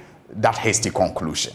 But where a school, for example, like she says, have a serviceable vehicle, whether one or two, you will expect that if for nothing at all, the senior housemaster should quickly arrange for that vehicle to transport the child to school. But I know that the school have transportation problems. So I'm not very quick to conclude that the vehicle was in good shape and the senior housemaster could have used it. Right. Until maybe investigation establishes that. Right. And then the question will then be asked, why didn't you seek the... And if it is the only vehicle, you can imagine the competing demands on that vehicle. So sometimes, in fact, they have used that vehicle sometimes to carry firewood. A bus. A bus meant for transporting students and others. Because they need the firewood to cook for the children. And they have to go and transport it from somewhere. Can't they use tricycles or something of the sort? Well, but... Because the buses... That's a cost. That's going to be wear and tear, and these buses will... So I'm saying that who is going to pay for that cost? Because if they are going to use tricycles, it has to be paid out of their pockets. Have they been given... that budget. Which brings me to this point very quickly. It's convoluted. Free SHS has a secretariat, and of course, there's a centralized payment system and all of that. Sometimes when it comes to feeding and all that, do you feel maybe some of that? I don't know whether the schools are allowed to, have their own IGFs and manage certain things, like during our time where the schools could do some things on their own. Recently, I've heard that in some schools, parents literally have to chip in so that their children can eat better on the blind side, because once the system hears that headmaster A or headmaster they will transfer B you, they will sanction you. Why should that be? So that why? Because of politics. Because we want to paint a policy as the best thing that ever happened to education, and yet we are living the reality of the damage that it is causing to our education at that level. But anyway, who bails the cat? It's I don't know. Who bails the cat? Because when I do, I'll be called a politician. Just opposing a policy of a poor child, opposing government. A poor boy has lost his life. My condolences. Our condolences to the family. Anyway, let's. It's sad, but let's come back to Parliament. Yesterday, there were some interesting developments on the majority side. On your minority side, you had a shake-up in leadership. Right. And a shake-up that shook the nation, because in this Fourth Republic, I don't remember an instance of that happening midterm like that. But it did. Yeah. You ousted Haruna Idrisu and a few others and brought in Dr. Kasela Tuforsen, among others. It brought a lot of, and people were even asking, can the NDC mold itself back together? Recently, I heard Haruna Idrisu speaking on the Pulse to Samuel Kojo Brace, and it was interesting. You had gone beyond that and all of that. Only God knows the true reality of it. But then we hear the NPP all of a sudden was going through a similar shift, seismic shift, and I don't know what you heard, but it took us all by surprise yesterday. But now they say they've mended fences. But what did you see in Parliament? Did you watch?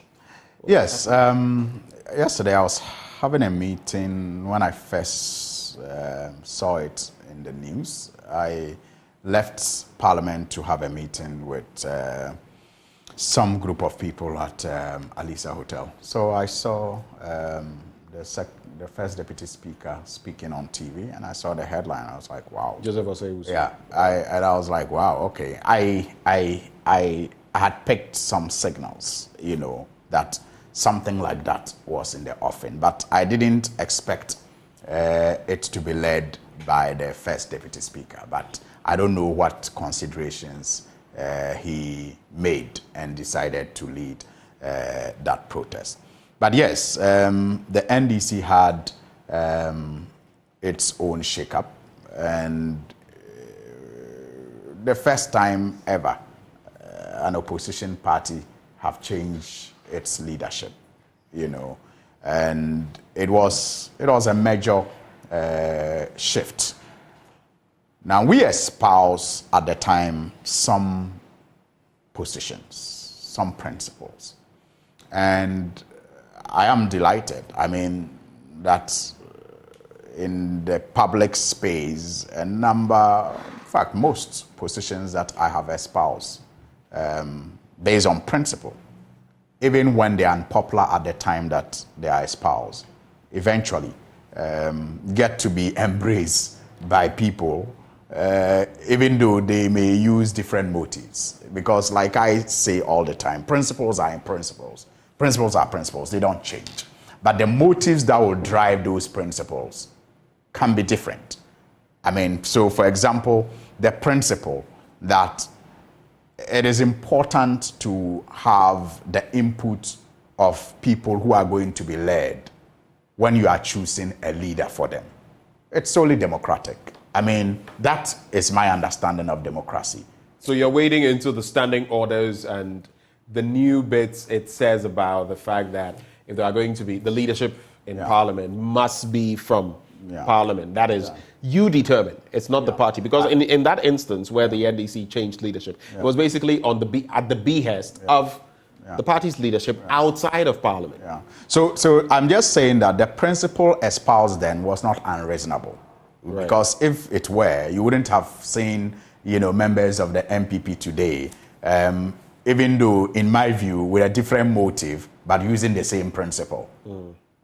So the principle is that if we are a group of 5 and there is a need to choose a leader among us, the 4 of us or the 5 of us should have some level of say in the person who is going to lead the 4 of us. I mean, so that for me is the principle. And I'm happy that both parties are coming to that, position, that there's a need for members of the caucus to have some influence, some impact in who leads them, in the choice of who leads them.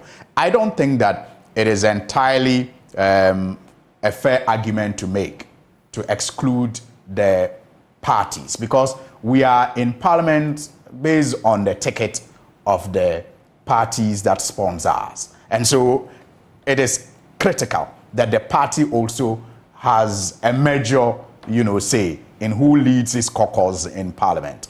But it is only, fair and decent and neat, if you have the caucus also being properly engaged before such changes are made. What I see, and I don't think I agree with you when you say that it was jettisoned or it has been settled, because I know that exactly the undercurrents... What are you referencing? The majority side protests. But we've heard them. They say the majority caucus has come out to say that there is no such move. There's been talk about Osechi Mensah being appointed head of Baumia's policy and manifesto. What I'm saying that is on the side. But it's a group of... There's no confirmation of that. The NPP caucus hasn't said anything. It's a group in the caucus that has said that there are no such changes. In fact, Joe Owusu is not a leader of the NPP caucus. Wait, so what are you saying? I'm saying that... Are you saying that there is still tension in there and that... I'm saying that, and it is clear, there is no position by the NPP caucus. No position. There's a group in the caucus that have said that the report of an imminent change is not known to them. That's what they have said. They have simply said that. Technically, per the new rules that you go by, the standing orders, among others, that took effect from January this year, it means that can't even be done. It can be done. How can it be done? I mean, we are still even going through the process of fully, implementing the standing orders. Only last weekend, the caucus had a workshop on the standing orders. Yesterday, on the floor, there was a discussion about how to constitute the appointments committee to look at the president's, nominees for ministerial positions after his recent reshuffle, based on the new standing orders. So it is not fully implemented. We are still in the transition period. And so it is still possible for... and I see that there is that. Are you picking any intelligence that something like that is in the pipeline? I am quite certain that discussions have gone very far in appointing Alex Afenyo-Markin as the new majority leader. And do you know why?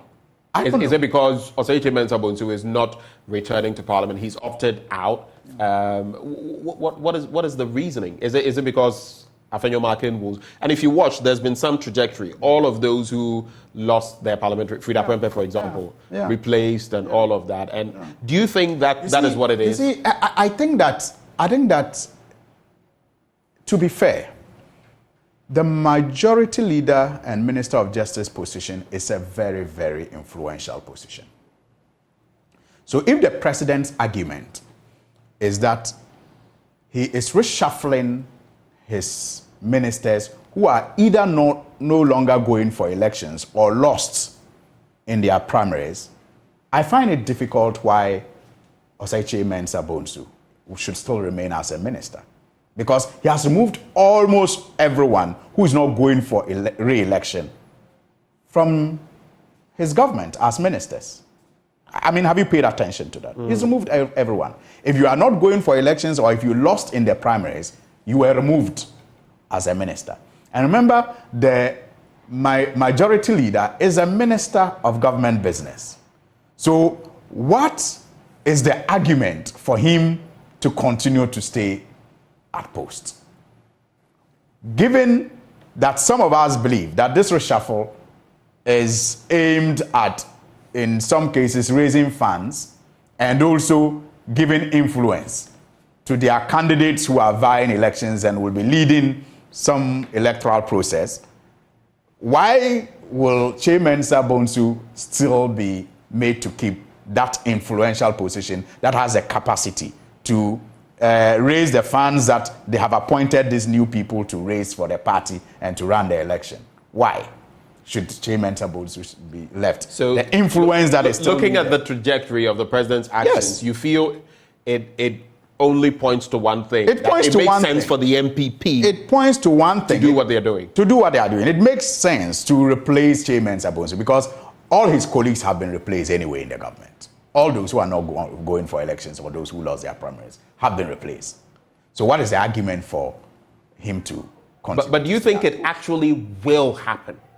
Do you think it actually will happen? It is very possible because I do know that the discussions, I mean, we talk to each other. And so the discussions have been ongoing for a very long time. And trust me, look, the point is that there have emerged some ethnic lines and regional lines. And it's been in the NPP for a very long time now with regard to how the Ashantis in the party feel. They, for example, have complained about neglect when it comes to development in the Ashanti region. It's public knowledge. I mean, you guys report the concerns all the time of the people. There is also the feeling that some positions should be reserved for that region. I mean, for example, you have again followed the running mate slot and the I knew you were going. Yeah, you know, so clearly some feel that the majority leader slot is an Ashanti slot. You know, but I find it quite unfair and dangerous because there are really very, very important positions that are held in government, you know, circles by people from the Ashanti region. And it has become even a discussion point for the other ethnic groups and other members of parliament from other regions. There are concerns. I mean, for example, if you look at the chief of staff, works and housing, now roads, ministry, I mean, very, very, you know, in heavy budget ministries are controlled by people in that region. So I got the sense yesterday, and that's what I picked up before, like I said, I saw the second deputy speaker address a press conference. I got the sense that many of the MPs in the Ashanti region, especially those who have not been nominated to become deputy ministers and ministers, feel that it is unacceptable for that position to go to any other region. But I think it will be unfair to Honorable Alex Afenyo Markin. He has served his caucus very well over the years in opposition and in government. One person who has not really shown interest in being part of the executive, but, does what he has to do, especially when they have their backs against the wall. I mean, his ability to just sometimes introduce needless red herrings to get, time for them to organize themselves cannot be, dismissed and do you feel so like I think he has served. Do you feel two things? And I think that he and I mean, this may come like a lighter note statement, but I mean it. I think preparing for opposition, they need a rough tackler like him. I see. Yeah, I mean, in opposition, you will need people like Afenyo Markin who will do the heavy lifting, to put your best foot forward in opposing the new NDC government. And so I think that it will help them if they make him have a smooth transition as their leader in government into opposition. But of course, that could come with consequences. It could be rancorous, and that could also split their side even further. But just give me a straightforward reaction to this. Do you feel Osei Mensah Bonsu, after all his years of service, probably, is he the oldest now, apart from Alban Bagman? Yes. The oldest, apart from Alban Bagman, because Alban is speaker. Yeah. So, is he being thrown under the bus? And would this be fair to him, after all his years of service? Just straightforward on that, so we move to... some people will tell you life is not fair. I'm beginning to learn fast that in politics, it's even worse. It's not about what is fair. It's about the end that people are seeking to achieve. It's about what's convenient. Yeah, and so they're not going to care at all about how much you have sacrificed if you no longer serve the interests of the bigger picture. It's sad, but it's the reality. But on a more serious... Is that what happened to Haruna Idrisu? On a more serious note. Is that what happened to Haruna Idrisu as well? I don't know. I'm just telling you the things I see, around life and especially in politics. But on a more serious note, I think that the information I picked up initially was that Osei Mensah Bonsu was actually being prepared to announce his own, to be a running resignation. No, to step down. He was being prepared to step down elegantly. So it was going to come from him. It was not going to be like the party doing a reshuffle. It was going to be like a voluntary decision. And so he was prepared. There were engagements for him to accept the change and lead the change, so to speak. But, some things have happened behind the scenes that made that almost impossible to happen. And so now there had to be some other means to get him out. To get him out, yes. But because the understanding I have, speaking to people in the caucus, is that the government actually, prepared a path for him to exit elegantly. And that would have been, a voluntary decision to step down, to lead the change process and all of that. But unfortunately, they have to use another way of getting him out. And I understand rough tactics. Is that what you're trying to say?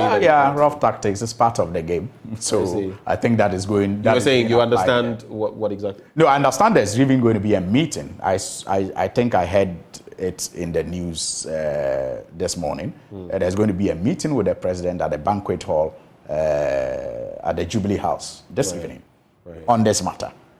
So it is not completely over. And the caucus has not actually stated a position on it yet because Mensah Bonsu is still leading the caucus. Afenyo Markin is his deputy, and they have not issued any statement. But some disgruntled group of the caucus have said that the media report suggesting that there's going to be a change is alien to them, and they do not support it. But I am telling you that based on interactions with members of the caucus, there is actually evidence that there is that attempt to replace Chimensa Bonsu with Alexander Afenyo-Markins. And I think that opposition to his leadership, the new leadership, is not a fair one. I think it is largely motivated by ethnicity, which is dangerous for the NPP and our politics in general. So you've heard Al-Hassan Suhuyini stating that categorically. You know what this reminds me of? A Wyclef Jean song from, I think, the 90s. You remember? Say what? Anything can happen. The title was Anything Can Happen. And the end. The end. Yeah. Do you know what he says at the end? Okay. The record is not over yet. The record is not over yet. Absolutely. So I guess it just came to mind because you're saying this matter is not over yet. There's a whole lot. And anything can still happen.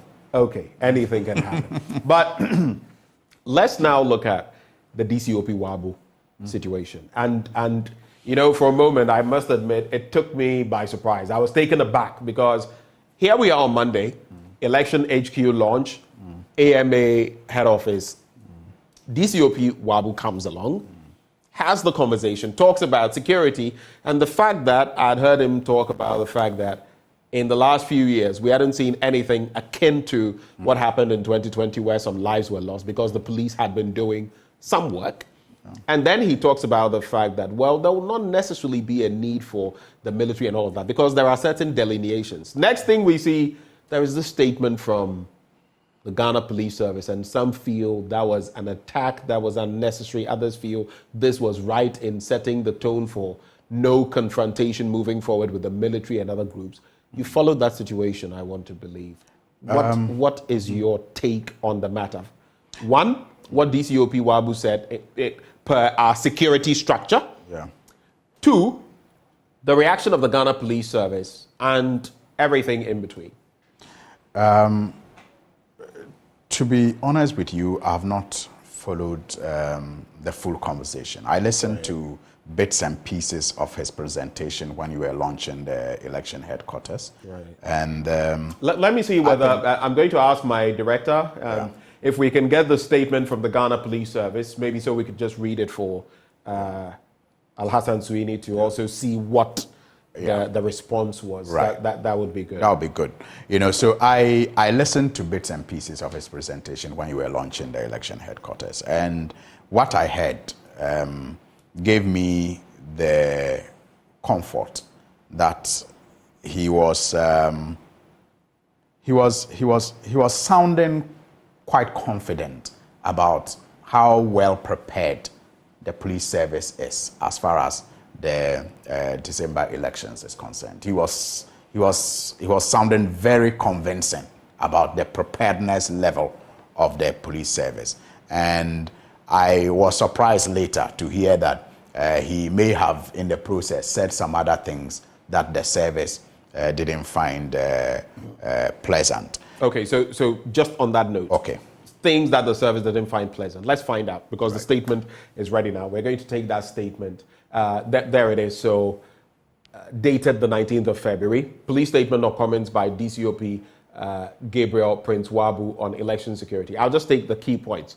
The attention of the Ghana Police Service has been drawn to an unfortunate statement made by DCOP Wabu during a panel discussion on JoyNews. The statements concerning election security are unfounded and do not represent the position of the Ghana Police Service. We would therefore like to dissociate the service completely from the statements and apologize to the Ghana Armed Forces. The conduct of the officer is being subjected to internal disciplinary processes of the GPS. We want to state that under the National Elections Security Task Force architecture, the Ghana Police Service works with all other security services, including the Ghana Armed Forces, to ensure peace, security, law, and order before, during, and after the elections. The Ghana Police Service wishes to appeal to the general public to continue to support us and other sister security agencies as we work together to deepen our democratic values during the elections and beyond. But in this sense, some feel unnecessary, totally unnecessary. It could have been addressed internally. In fact, I am on a platform with top military and top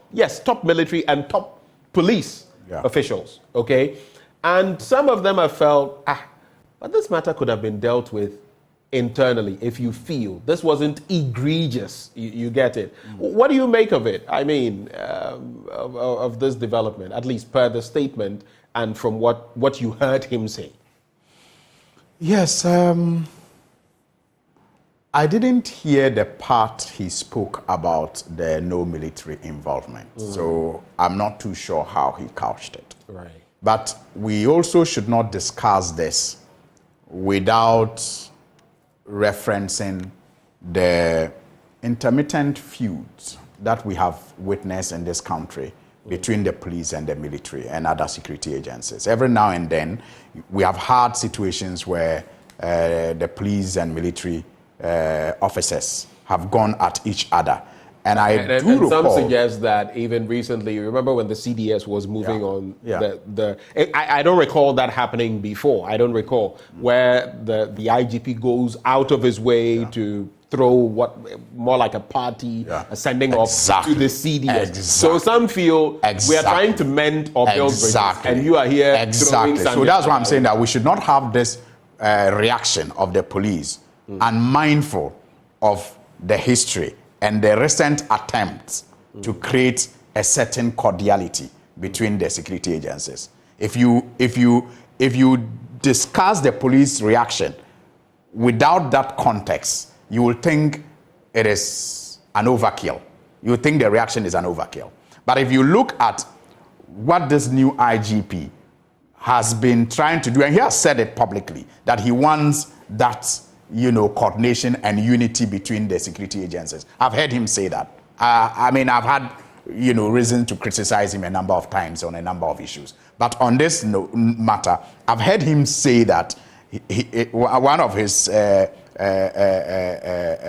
activities will include bringing all these other security agencies together to work seamlessly together to deal with those feuds that we witnessed in the past. So if he has been doing that, and then his officer goes on a public platform as big as yours on an important matter, as important as an election, a make or break election, and the kind of security that will be provided, I mean, and knowing that we usually have an election task force, security task force, and the task force is not usually made up of only the police.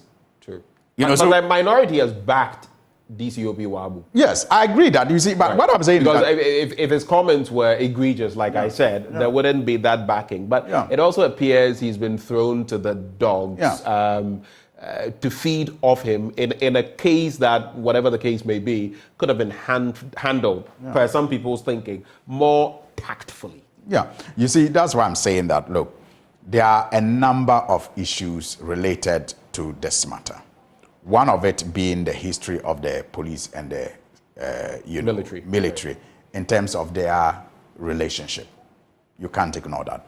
The second issue is the effort by the new leadership to be closer than before. Then you have, as the politicians on the other hand, because of the previous elections, especially last election, where for the first time, lives were lost at polling stations. And it is believed that many of the arms that were fired by military men. We are cautious. Again, we cannot forget the Ayawaso by-election and the things that happened there. So we are concerned about the involvement of, people who may have the tendency to resort to brute force at the least provocation, because we saw how that resulted in the loss of needless loss of lives, in the 2020 general elections. And I maintain that His Excellency the President has not shown the right leadership as far as that issue is concerned. Because why?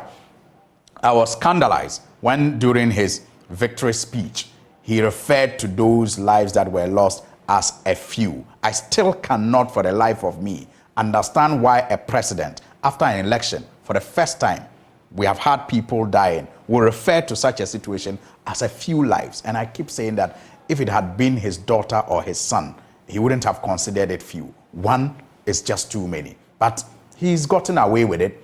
There is even no demand on him to show the necessary remorse and apology. Sometimes, to be fair, I completely agree with you on one human life is one life too many. But sometimes you would also say that in the heat of the moment, at the point where he was, you will say certain things. Maybe what you are thinking doesn't necessarily come out when you say, and a few lives were lost, without thinking, without implying that even one life is. Do you get it? No, it happens. But Ben, sometimes we should also realize that humanly speaking, these things happen, and it may not necessarily mean the president totally felt, oh, it's just a few, and no. Ben, that is why we choose leaders. More is expected of you. That's number one. More is expected of you. A lot of restraint, responsibility is on your shoulders. So one, you are not pardoned for the slips that the ordinary man is pardoned for. That's why you are a leader. That's one. Secondly, the leaders are human. Yes. Secondly, they make mistakes. Secondly, when you make that mistake, show remorse. Acknowledge it and show remorse. He's never done that since. Right. So I am not going to make that excuse for him that it was a human failing. Because one, as a leader, I expect him to be in control of human feelings more than the ordinary person. But when it does happen, I expect him to show remorse and then we move on. But he hasn't. So I think that the way he handled that matter remained very abysmal. And I can't understand why, we have allowed him to get away with it. He has not apologized for referring to those lives as a few lives. And it seems normal. I think that it was. So as politicians, we are worried that, people who will use the, most force, brute force at the least provocation will be involved in the provision of security on election day. We are worried. And so for us, it would have been comforting. Politicians. When you say we, are you referring to the minority? Are you referring to? I'm referring to anyone. I'm referring to anyone who has an interest in that election. Okay. Because you never know. The lives that were lost, you were spared, but you were at polling stations. It could be you the next time, God forbid. But so we should all be worried that we'll have people who are trained to, pull the trigger at the least provocation, because that's how the military are trained to some extent. The police will use that as their last resort. But for the army, it sometimes is the first resort. And in a way, I think that is what DCOP Wabu was. So that's why I'm saying that for us, the minutiae of what he meant versus the technical setting of our security system vis-a-vis elections, where there is the thinking that when the military comes in, Charlie, their orientation, and it's been said time and again, they are not there to, when they come in, to be nice to you. It's different. No, they are not there to reason with you. I feel that's where the bone of contention. Yeah, so I'm saying that for us politicians or those with interest in the election matters, this December, it was, and it would have been comforting for anybody to hear him say that the security architecture will largely be managed by the police service and that they will not engage the military. It would have been comforting because we know what the military can do, the excesses that they can, sometimes record in their attempt to restore order. So we may not have found anything wrong with what he said. In fact, we would have found it very assuring. And I think we do find it quite assuring that the police was going to be in charge. But we cannot also ignore the fact that there's an election task force that is usually put in place. And this task force includes the military, the fire service, and the other allied security agencies. So when that happens, then it is fair that the police service corrects that impression that it is only police people you see on election day. Because if they don't correct that impression, it can also in itself become a problem. That is also because on election day, if we go to the polling station and find military, we'll question the police. It is important that it's not even just the police and the military. There are other officials that assist. Exactly. Other officials. So it was in my view, it was important that the correction was done. But maybe the language that was used to make that correction could have been, better. Could have been managed better. It could have been better. Right. It shouldn't have looked like the officer erred and has to be investigated, and so I think that the language could have been because this better. is a senior officer. Absolutely. He's a DCO. I think that the language to correct that impression that you will not find a military man during this year's elections at the polling station, the language used to correct that impression could have been better. But it was important that that correction was done. And I'm happy that they have done that correction. I'm not happy with the language that they use. Then, secondly, the context of the new leaders of the various security agencies trying to work together has to also be factored into this discussion. And I think that, yes, the IGP would have liked to assure the military that we are not kicking you out of election management. We'll still need your services. We'll still need your support. But then again, that language could have been better. It shouldn't have, portrayed the Inspector Wabu, right? It shouldn't have, Wabu, DCOP Wabu. It shouldn't have portrayed him as an officer who went on air to pass misguided comments, because that's how the statement comes across. And I think that the language could have been better. I want us to deal with two issues very quickly. One, bordering on elections. We're talking about elections. We'll stay there. And the last one, bordering on Ahmed Hussein Swale. Absolutely. And then going to say a issue if you didn't. We shall wrap it. So the first issue actually has, it's two-pronged. One, we spoke to Dr. Bosman Asari, a deputy electoral commissioner, and also my former lecturer. And he says, listen, the December 7th thing is going to happen. It's not going to be November 7th, right? After consultations and everything, and at least not in this election. Right. Then he talks about indelible ink and says, again, after consulting the broad spectrum of society, right, CSOs, the media, people who feel that, listen, you may say that you have this layer of verification, right, biometric verification, but for some people, it's a mindset thing. I remember Yusuf Suleiman, a member of parliament for, is it Sisala? No, Bole Bamboy, came here and said that when the district level elections went on, 2 old women came to him and said, we voted, but this year we don't think they accepted our vote. Why? Because they had not given them the indelible ink. So they felt their votes had not been accepted. Yeah. So for the sake of avoiding all of those problems, for the sake of avoiding any credibility crisis, we'll still use the indelible ink. Happy? So address those two, and then you go to, I think that one should be very brief. Yeah, I think that for us, it's a vindication for our party and our representatives at IPAC. You recall that when this decision was proposed, the suggestion initially from the Electoral Commission was that majority of the parties supported the change in date and the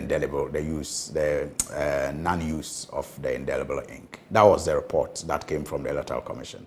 But our representatives said no, that was not the position.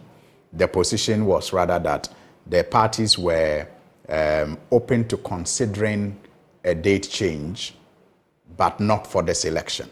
Right. That was the position our party stated. That yes, we're open to having a conversation around changing the new date, because it will require even some constitutional amendments that you will need. I hear there was talk about 2028, but in 2024 there were also some discussions. But the EC disagreed and said that there was agreement that the date should be changed. You recall. But I think over 50% of you at that meeting had accepted something of the sort per what we read. Our representatives challenged that, you remember. And I'm saying that for us, this is a vindication.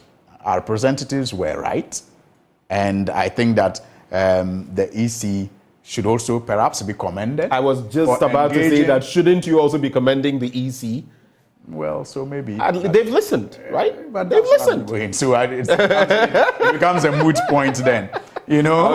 I was about to say that. So it becomes a moot point then. So I'm saying that, yes, they should also be commended for taking a step back and engaging more on this matter and, coming to the point. So sometimes it's not about splitting heads. It's not about just enjoying disagreements with each other. It's about, speaking to understand each other and to get a position that works for the larger group of Ghanaians. So I think that if we approach our discussions moving forward with the aim of finding workable middle grounds, it will be better for all of us. So I commend both the NDC representatives and the advocacy that many other people have done around this subject, because I recall even the Catholic Bishops' Conference recently issued a statement on the indelible ink, and they also were opposed to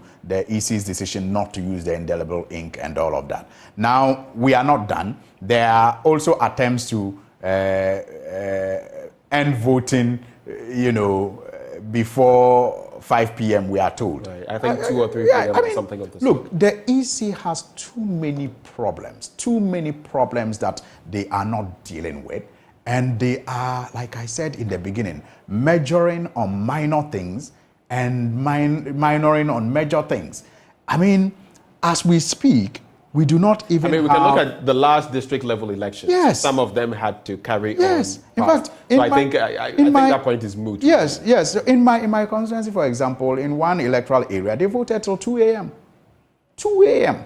I mean, materials still arrive late. The equipment still malfunction, and you are not dealing with that. Look, the basic problems of even running their district offices. And if you speak to some of their district officers, you will be shocked at the level of neglect at that level. Okay. Look, there are so many officers that I know that were given vehicles, pickups, in 2020. Haven't been serviced, they haven't been given money for servicing at all. And we are in 2024, they sent 2 spare tires to them. Does a vehicle use two tires?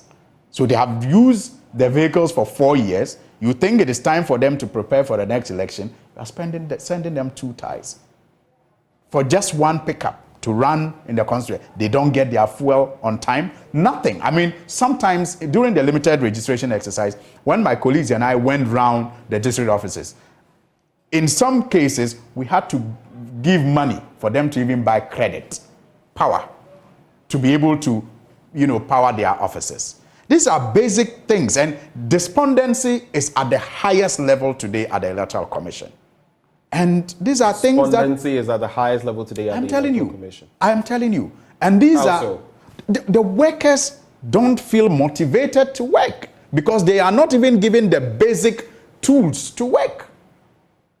And these are the things that you need to fix as a leader of that institution. From Parliament, you can spearhead part of that fixing. What will you do? What we do is that we pass their budgets when they come.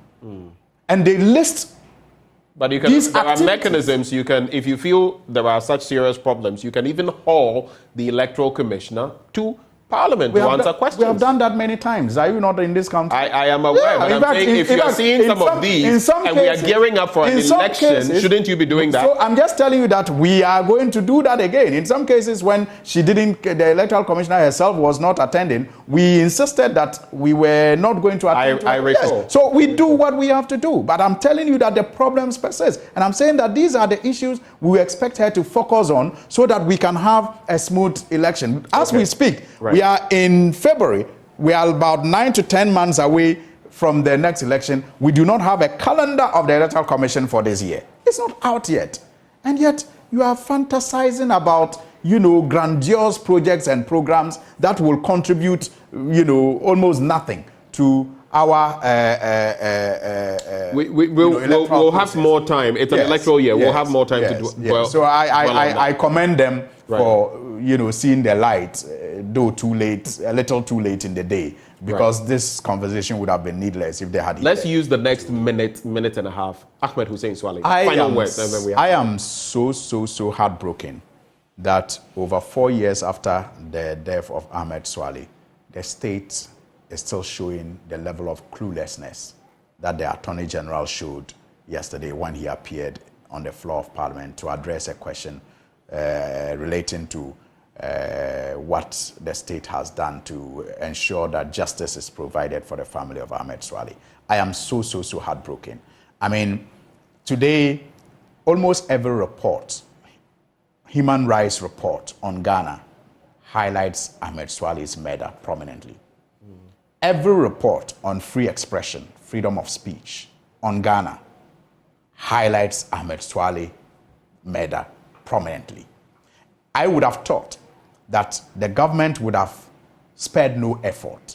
They would have done everything under the sun to ensure that justice is at least provided. The Attorney General has said that justice will be delivered, but at the same time, he says the CID, the Ghana Police, they've not provided any docket with anything that they can really go ahead with. You know that the AG also has to weigh the pros and cons and whether it's even plausible to prosecute, else you just be wasting everybody's time and the state's resources. Are you even surprised by that? Yes, because I was shocked to hear it. Yes, I know that, look, in some cases, the Attorney General's office have actually even depended on private investigators to do their work for them. In fact, in his own report, he said that they submitted some of Ahmed Swale's possessions, like his phones, to the US Embassy to be taken abroad for some forensic audits to be done on the phone. I do not know about the data protection implications regarding this matter, but he said so. So I'm saying that, yes, it is the police CID that should do the investigation for the Attorney General to prosecute. But he also has the, if you like, authority, the opportunity to impress upon the CID to do a thorough job and to do so speedily, so that at least the state closes this chapter and frees us from the negative tag that it continues to give us on human rights and freedom of expression. If for nothing at all, if it is not even for the families of Ahmed Swale, even if it is not for his colleagues at Tiger PI, it should be done for the image of Ghana. Okay. And that is why I am disappointed that the state is still showing this level of cluelessness. And when you go through critically the answer that was provided, I was surprised that they were still shielding some suspects in this matter.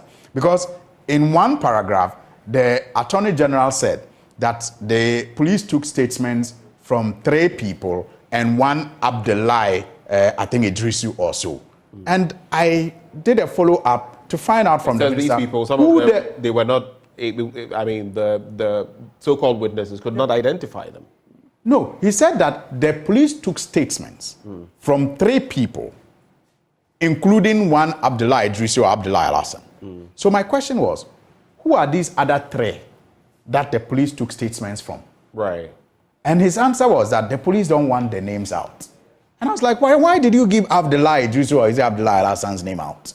What is so special about these people that we don't have to know their names and to know whether the police took statements from them? What is so special? What are you hiding? And so I think that there is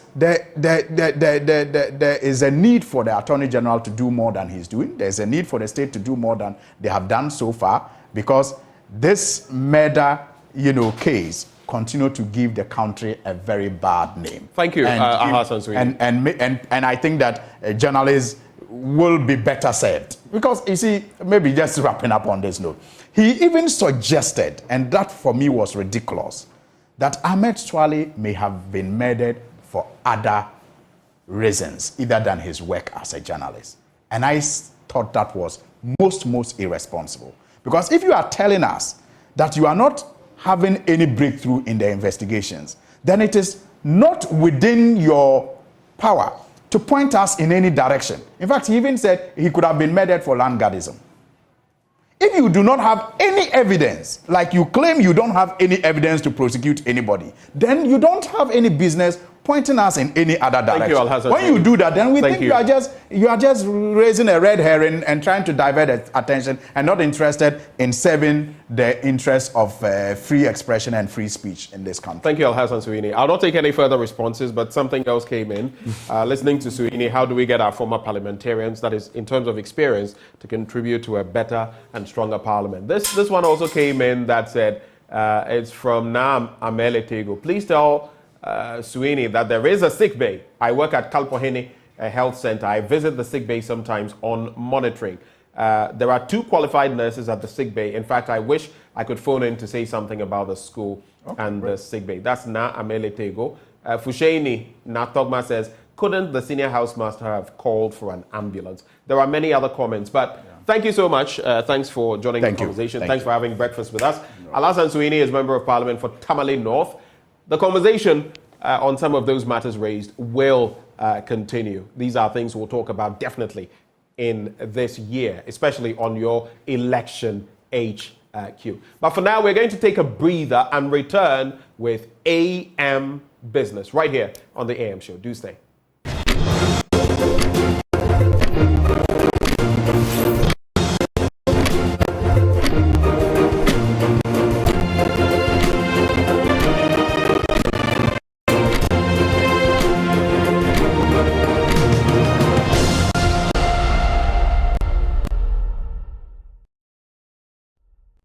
We have seen exciting trend where you have restaurants, you have fintech organizations, you have all sorts of industries, even the real estate industry, who are looking to tap into the market to be able to market their products to the African markets out there. Now, let me also bring you to the conversation of some of the challenges these businesses and also what you experience with these businesses. What are some of the challenges in there? Well, we realize that sometimes there's a cultural shock or cultural differences. So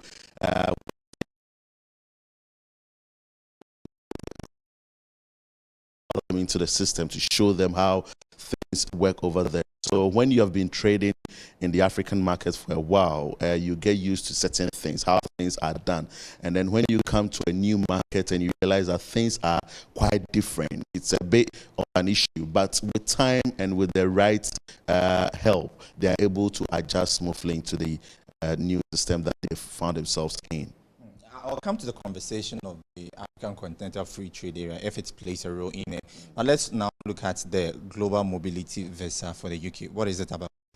Well, this is a visa scheme that allows individuals and businesses to be able to tap into the UK market, to bring their products into the UK market. So when we talk about global mobility visas, especially the UK expansion visa, this is what is designed for any business entity who is looking to set up in the UK market. So if you have a company like Multimedia, they want to set up an FM station for in London, this is the type of visa we'll be going for to get to some of the workers to come to the UK to come and set it up. So if you have a bank, you have a fintech organization, you have a real estate, you have a restaurant, whatever the nature of that you've got, so long as you've been trading within the Ghanaian or international market for more than 3 years and you are looking to expand into the UK market, then this is the type of visa we will be preparing or assisting you with, so that you can get some of your workers or somebody that you trust or you yourself to be able to come to the UK with your family. It allows us to bring about 5 workers and their family members to come to the UK to help you to establish that business. And this is what the UK government is doing, because of course they have left the EU, as we are aware. They are looking to tap into different markets, and the Commonwealth market is one of the biggest areas that they are looking at currently. Does the AFCFTA play a role, and if yes, what exactly is the role?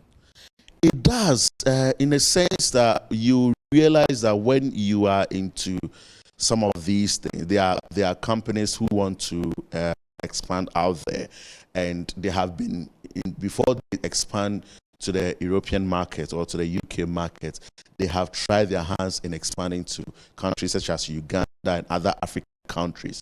So once you have been able to master the skill of expanding to African countries, you will be able to replicate that to the UK market as well, even though the dynamics might be a bit different. But you also are able to establish that you have the skills to be able to go beyond your own borders. And when you are coming abroad as well, there might be certain products or certain experiences that you may be able to introduce. So you might have a manufacturer who is importing from another African country to be able to manufacture cheaply in Ghana. And for that reason, he's able to re-export cheaply to the UK market to sell at a higher profit margin. So I think the AFTA plays a big role because we now have wider market to import their raw produce, which allows them to then go further to even export to the European market. We have a situation where people have the misconception that these visa schemes are for the multinational companies or for the big organizations. So if the little shop owner somewhere who is house or who is got a restaurant somewhere with maybe 2 or 3 workers, this is not for them. But that is a misconception. When we are for some of these visa schemes, you realize that it is open for a wide range of business owners. Sometimes the difficulty we have with the Ghanaian business owners is record keeping. They don't have enough record keeping. They don't do their taxes. They don't file those. They don't do the accountant doing the record keeping for them. So when it comes to these things, then it becomes difficult. So what advice we give to them is that if you are looking to expand into some of these markets, these people are looking at your books. How well have you been running the past 3 years? If you've got your record keeping very well, then we are open for you. We can get these things for you. It is not a matter of you are doing connection, you are doing this, or you have to pay extreme money here and there. You just have to follow the process. And once you follow the processes, you realize that the process is very straightforward.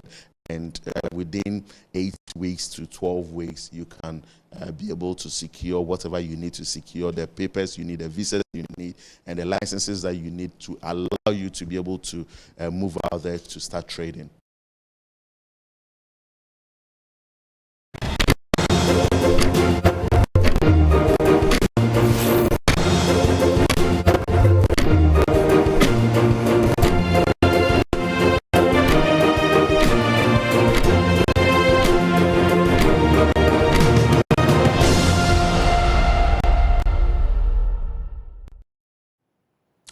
Well, right before we get into other things, let's explore the UTAG situation. The University of Environment and Sustainable Development branch of the University Teachers Association of Ghana is on strike. The group is demanding its online teaching support allowance. Well, joining us for a conversation on that, we have Dr. Fojo Eidu, President UTAG at the UESD. Doc, good morning. Hello, Dr. Eidu. Hello, good morning. Good morning. Thank you for joining the conversation. I'd appreciate it if you could speak up a bit for me. What exactly is the situation? What has brought you to this point? Yes, so at the University of Environment and Sustainable Development, University Teachers Association of Ghana, our online teaching support allowance has not been paid to us for the past 25 months. So we have followed up on it and we have received nothing. So yesterday we decided to withdraw all our teaching and teaching related activities. So that's basically it. But I know UTAG, TEU, other institutions, other groupings within the tertiary space have had a number of issues that they've been looking at, from allowances to tier 2 pension payments and all of that. But are you interested in any of those, or for you it's just related to this point you've made? Yes, so that one has to do with the national agenda, the National Executive Council agenda, which covers all of us. But this one in particular has to do with the IGF component of online teaching support allowance that should be paid to us. And that agreement was made in March 2022. And since then, we have not received any of the allowance. Other universities are enjoying it, but unfortunately, members at UESD, we have not received anything from the government. When you say other universities are enjoying this, I mean, what does your research show? That which institutions are enjoying it? Are you the only institution that is not enjoying this? Yes, we are the only institution that has not received a penny from the government. I mean, the IGF component of the online teaching support allowance. So you look at KNUST, you look at University of Ghana, you look at University of Education, UNIBA, University of Health and Allied Sciences.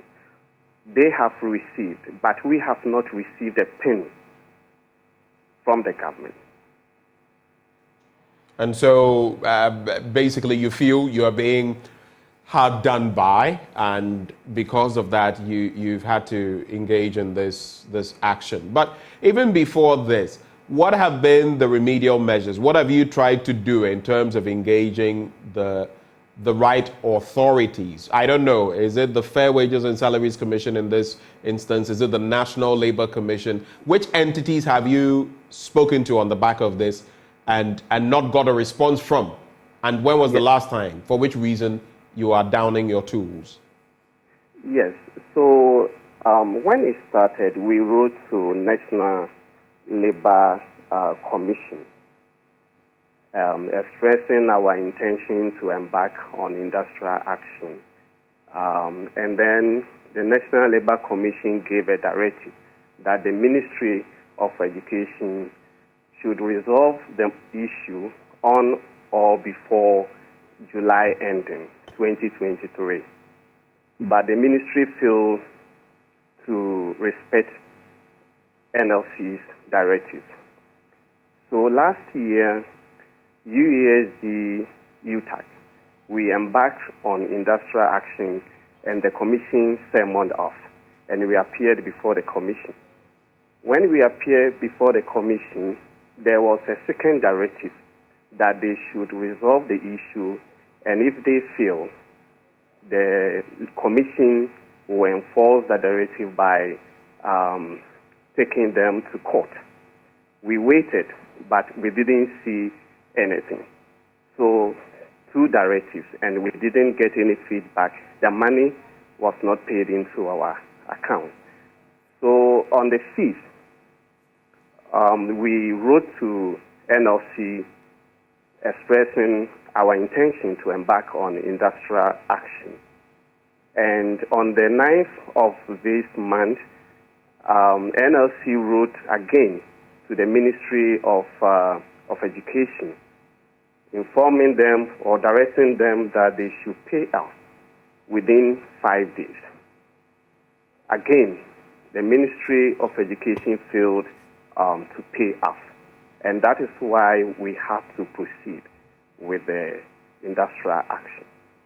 Now, is this industrial action in consonance? Usually you would have met with these institutions to map a strategy, to determine the way forward. Is it in consonance with laid down rules? Does it go according to laid down rules for you to embark on this industrial action? Yes, because we gave National Labour Commission 2 weeks to resolve the issue. If they fail to do so, they will embark on industrial action. So we gave them enough time as required for them to meet us and then resolve the issue. But they failed to do so, and we feel that they have not respected us, they have not treated us fairly, and we cannot continue romancing the stone. We can't continue moving up and down on this issue. And that is why we all agree that we are no more going to continue with the teaching and teaching-related activities. This strike, for how long will it last? Is it indefinite? It's indefinite. It's indefinite. And we only return to the lecture hall when the money is paid into our account. Right. So the way forward is that you're going to maintain this posturing until something is done. Is it that until these payments are made to you in terms of the IGF component of your online teaching support allowance, until that is paid, you're going to remain on strike. Is that it?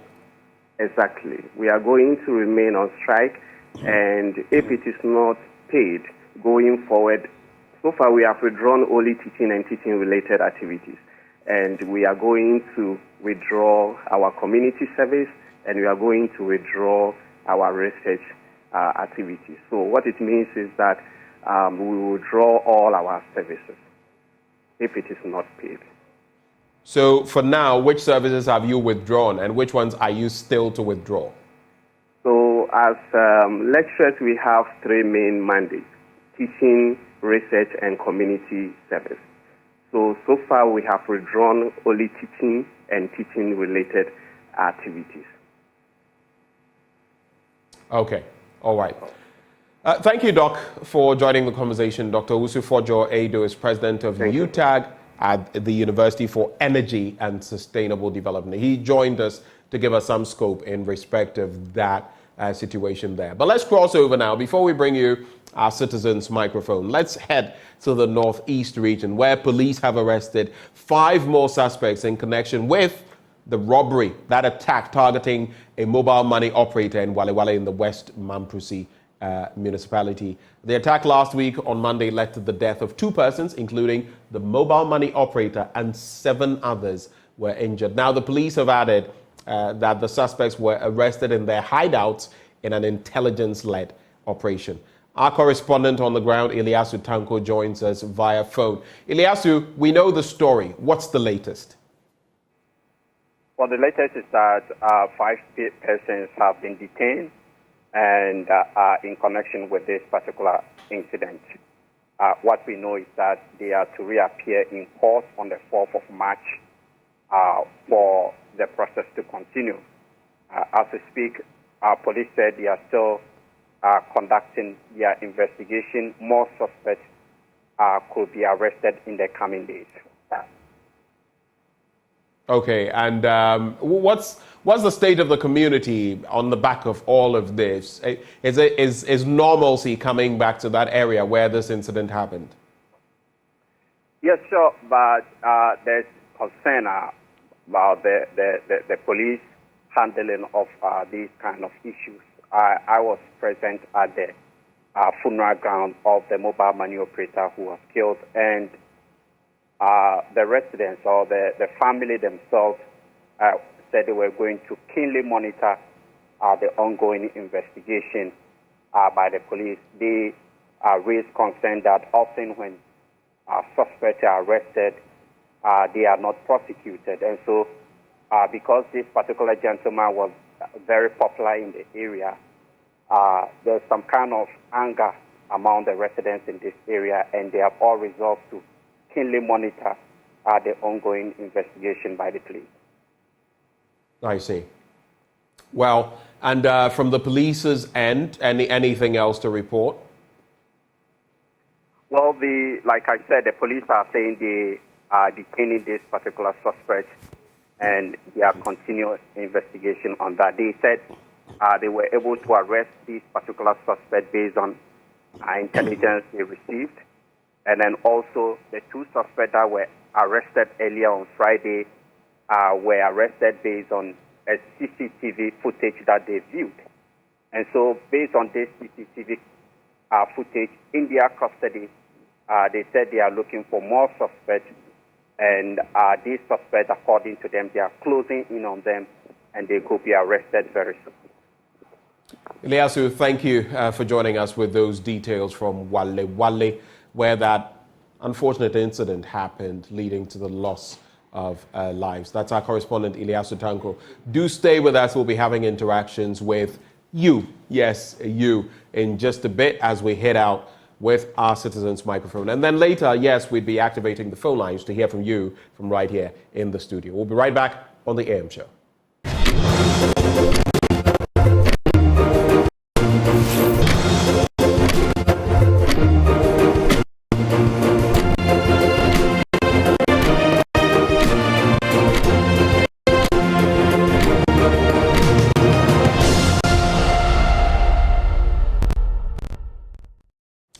Welcome back on the AM show. Now we take our microphones out there to you. And today we're in Accra Central, TUC to be specific. It's all based on that latest report. And we're asking the question about 9 out of 10 Ghanaian workers being dissatisfied with their salaries. That appears to be a common problem. Sweetie Awachi is out there interacting with some of you. Sweetie, if you can hear me, over to you.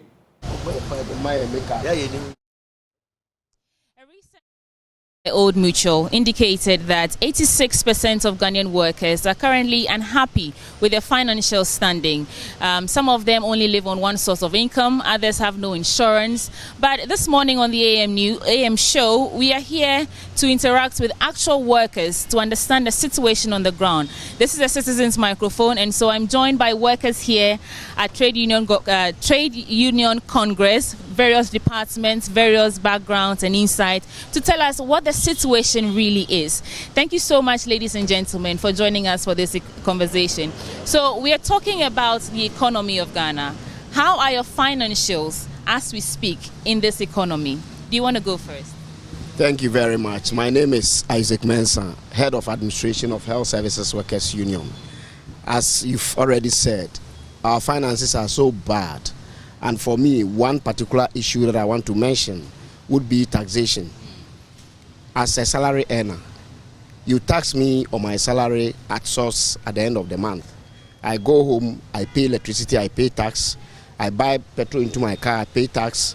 Almost everything I buy, I pay tax on it, the same salary. And so at the end of the day, I end up holding nothing in my hands because of these taxes that I've been paying. So for me, if government will do something, especially when it comes to taxation on worker salaries, it should be one-time payment. Once it is at source, I mean, you should not continue to be paying taxes on other consumables. So be released or relieved of that financial burden. So for me, that's my area. And also the roads. Roads are so bad. Where I live, almost every week I go to workshop because of bad road, and we are taxpayers. So I don't know whether we are not, where I live, we are not part of Ghana.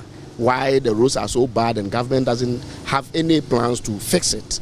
So if he's also able to consider roads wherever they are and try to fix them, put them in a better shape, it will also give us some relief. Thank you. Well, some of the findings from their survey says that 55% of our earnings, your salary, goes into consumption. That is the things that we eat, things that household stuff. Is that so?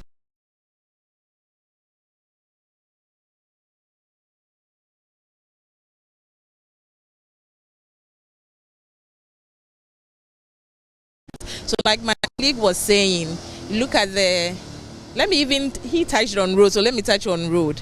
I go through the Abosokai-Zongwe Junction and the Central Mosque Road every day. The Zongwe Junction Road, as much as I remember, the last 8 years, it's been that bad. And that road connects Kaneshi to Kolebu. I use the central, I understand the Central Mosque is not the one at Abosokai anymore, but I use that road every day, if for nothing at all. The fact that that road is a major road that takes you to Kolebu should have been a priority, and it should have been done by now. But it is still as bad as it is, and nothing is done. So it's very sad that as a worker, I work, they deduct, I pay my taxes, but I'm not seeing the benefit of it. Then I come to rent as a worker. My landlord will not agree to take 6 months, not even a year. In the next 2 months or so, he's already on me for 2 years rent. 2 good years rent. My kids are in school. They are not supposed to do that. So 2 good years rent, how much am I earning? How much is going to the ones that we consume at home? And then I would also have to pay 2 years rent. That aside, I wanted to touch also on education, children as well. So fees are also on the high, books are also on the high. So generally in Ghana now, living in Ghana is very difficult. I'm one person that everybody knows I love Ghana a lot. Even though per my work I get to travel a lot. So people sometimes wonder, Nana, why do you even go and come back? But in the last 6 months, I told my husband, I'm really considering. I'm young, I believe in staying in my country and making it work. But the way things are currently going, it looks like the only alternative will be to move. I know that the grass looks greener at the other side, and it's not that easy. But I believe that somehow it is better than what we have if nothing is done at all. Let me come to you because you have insight from the agricultural sector. How are the farmers, the producers of our food, how are they faring in this current economic situation? Yeah, thank you very much. The name is Andrew Stego, the Deputy General Secretary for the General Agricultural Workers Union. Principally, when you want to look at who are the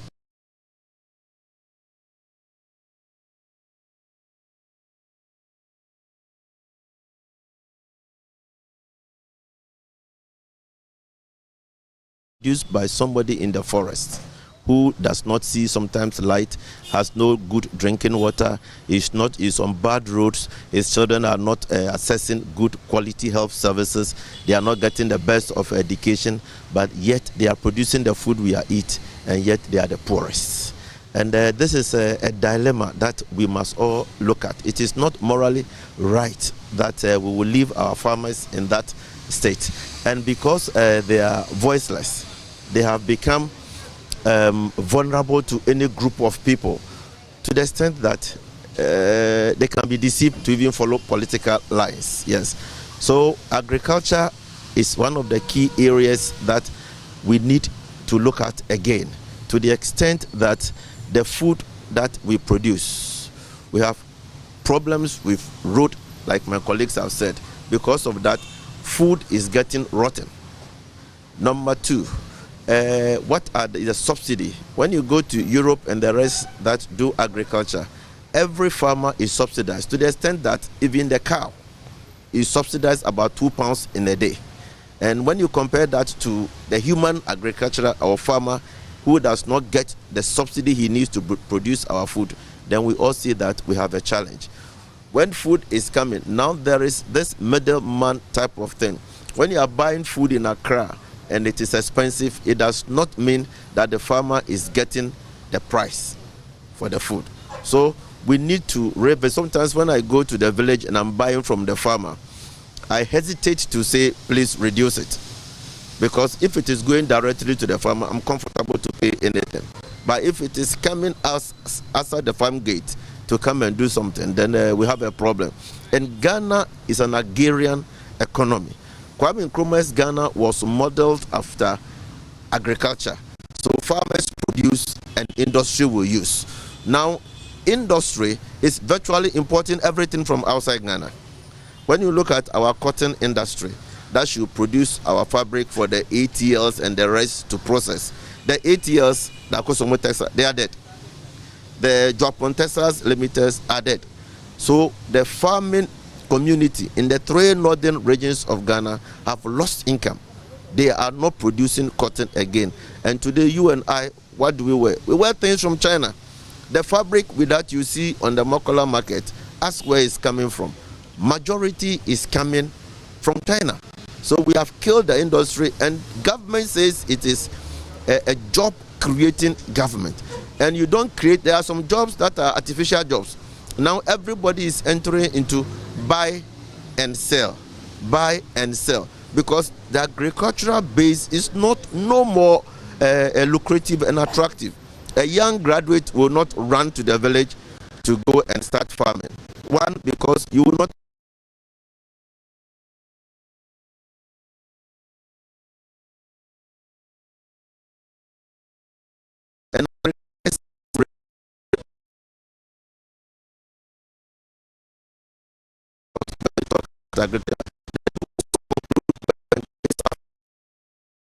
when you look at that, every year, committee we meet to discuss with government wages for working people in Ghana. Now we meet only once, so we have one opportunity to fix the salary.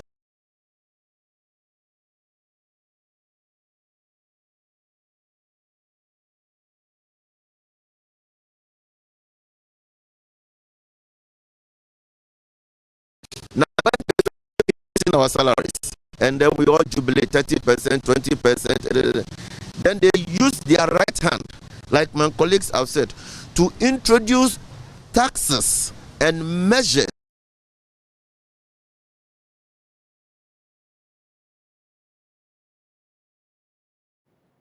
Welcome back from the streets of TUC in Accra. We apologize for the poor quality of the video and the sound there. But you heard some of the people interacting based on their salaries, how they feel, how they manage, and how deplorable the situation basically is. But let's get now into that segment where we'd love to hear from you. Remember, I always say Ubuntu, we are because you are. So share your thoughts with us. Today, we've had a number of conversations, first with Dr. Asa Asante in terms of the news review.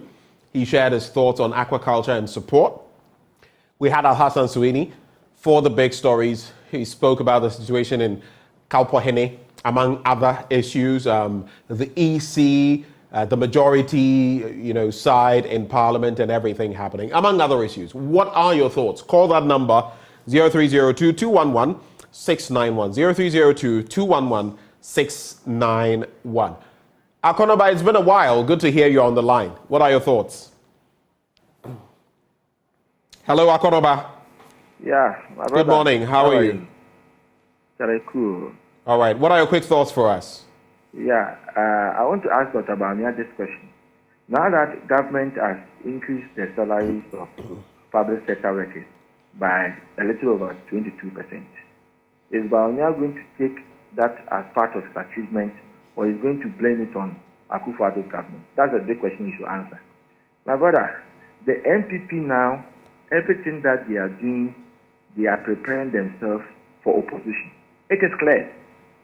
It is clear because they know that Parliament is a core arm of government, whereby every transaction that happens, whether it is international or local, you will need parliamentary approval, especially when it is international transaction, Article 1815. So they are putting their houses in order so that they will get a lawyer to become the majority leader. Then when Afina Markin becomes the majority leader and NDC is in power and we are going to borrow or we are going to enter into any financial transaction, whether internationally, be it internationally or locally, and it needs the consent of Parliament, then they will use that technicality. You know, Afina Markin is good in technicalities. I love it, but he does it too much. He's good in technicalities. So they will use that technicality to delay it. So they are prepared themselves for opposition. There's no two ways about that. That's how I see it. Because how can you be ungrateful to us? You know how this man fought for you when you were in opposition. Dr. Bawumia, why? Why are you sacking people who have helped the NPP party? What is wrong with Dr. Bawumia sacking people from the Ashanti region? Now your campaign team manager is not. All right, Akonoba, I think your point is made. Thank you for sharing your thoughts. Let's head to Benjamin now. Benjamin, where are you calling from? Hello, Benjamin. Hello. Where are you calling from, please? I'm calling from Wadawali North East region. All right, straight to the point. What are your thoughts? Yes, I'm to speak about the Kalpohene incident. Right. If you are a teacher and you are assigned extra curriculum activity as a senior housemaster, and we are saying that the school there's no car or the car there might be broken down or it's not in good shape, can't you, the senior housemaster, assist the children get a yellow? Public yellow is so common in Tamale or in the northern sector that you can ride just to the hospital while you think of other deals to be paid. And are they saying that if the government is to have a central way of assisting them to buy fuel or whatsoever, or they are saying that you don't have fuel, the senior officer is saying that he's not having fuel, must somebody lose their life because of this petition? It's sometimes that people, they feel the responsibility on their side. One, all right. This is not the first time. It's not the first student who died out of negligence. If it is his or her son that has been treated that way, would he be happy? So it's something that the parents will take it lightly. And I'm happy that a concerned citizen is taking the matter up. And I wish that the laws of Ghana Francis, thank you for sharing your thoughts with us. Benjamin, actually, thank you for sharing your thoughts with us. Francis is also on the line. Francis, where are you calling from? Hello, Francis. Hello, good morning. Good morning. Where are you calling from? I'm calling from Kasua. Kasua, Kas City. How is Kasua today? Kasua is fine. Everything is cool. All right. What are your thoughts for us? Yes, I want to talk about the cost of food, as one of the men spoke about. Right. Indeed, when you go to the farming community, food is very cheap there. But the middlemen and middlewomen are a problem. You know, recently I was talking to a man who buys lemon, one full bag lemon at 70 cedis. But when he gets to Accra, he sells it at 500 Ghana cedis. And you can imagine. So the government should do something about this. But are you also considering what happens between where the person buys it and getting it into town, in terms of transportation, in terms of what he may have to pay to this or that person, especially if they stop the vehicles? Are you factoring all of that in? I understand the point you're making, but sometimes there are things we don't see and we assume. No, I'm aware of all these things. The roads are not good. I mean, the transport, fuel and all. But can you imagine somebody buying something at 70 cedis and selling it at 500 Ghana cedis? How much goes into this? And the issue also is that there are too many middlemen who buy from one and sell to the other and sell to the other. And by the time it reaches the final consumer, I mean, it becomes exorbitant.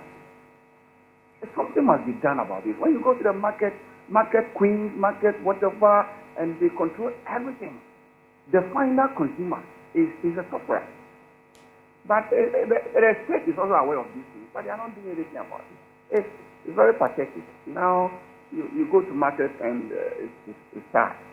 So well, if the government will do something about it, I think it will help all of us. And the farmers themselves who are suffering on the field must also get something to take care of their children.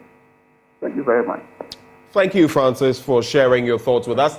You can do same by calling and sharing your thoughts. 0302-211-691. That number is at the bottom of your screen. So 0302-211-691. While I await the next call, the next batch of calls, we have about 3-4 minutes and we have to get out of here. I'm going to celebrate a few people. This one says, happy birthday to Linford Mills. Beautiful name, Linford Mills. It's from Ekosam and the entire gang. Or better still, they say the gang. What do you say? So that's to you, Linford Mills. And also to Maria Lovelace Johnson, Director of Inspectorate Directorate at the FDA. That's a shout to you, Maria Lovelace Johnson. There's also a birthday request for, and that's from Peter Senu, Sifas Adanovo, Assistant Headmaster, KJB Asato, SHS, my own area, KJB Asato, SHS, Sifas Adanovo, Assistant Headmaster, KJB Asato, SHS, and that's from Peter Senu, and from me as well. Andy is on the phone. Hello, Andy. Yes, good morning. Good morning, sir. Where are you calling from? Akuse, please. Oh, that's interesting. How's Akuse this morning? We can't complain. You're managing. You day inside, eh? As you know. Okay. What are your quick thoughts for us? I want to speak on issues that's bothering NAPCO training. Okay, go ahead. As you are aware, or as it has been in a media domain, that they have been home for the past 9 months and then our arrests have not been paid, which left trainees in a very excruciating hardship. And the surprising part of it is the government is not saying anything. The vice president was the brain behind this whole initiative, and trainees have been abandoned. You see, which doesn't speak well of the government itself. They are not giving us any. They are not telling us any information as to when the arrests are going to be paid, and we are being left on our feet, which is a very, very difficult situation for us. All right. Right. So you those who are in the media domain, if you can speak for us, maybe they must listen to you. So please, that's my concern this morning. Okay, all right. Thank you very much for sharing your thoughts on that matter. Let me also celebrate a few others, and then we can sew it all up.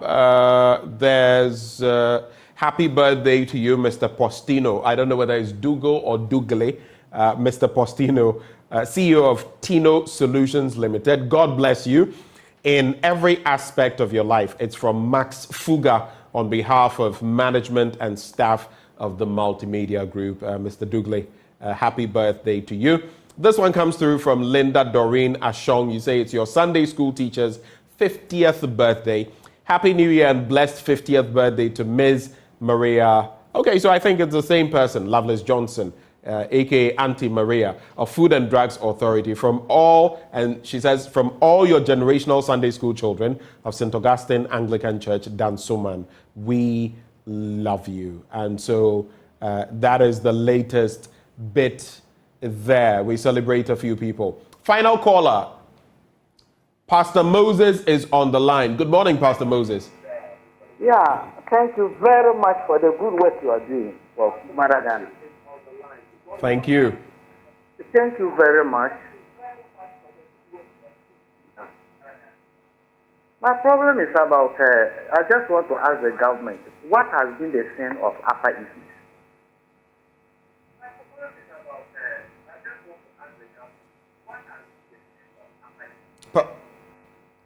For since these people have been laying their good work, so on and so forth, can they come out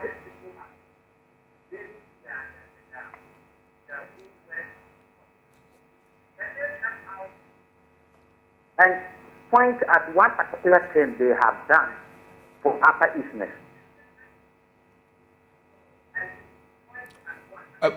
Pastor, it appears there's feedback, and what I'll say is, though we have to go next time, if you're going to call through, please mute the TV so that there's no echo, there's no feedback. We are so sorry about that, but grateful that you called.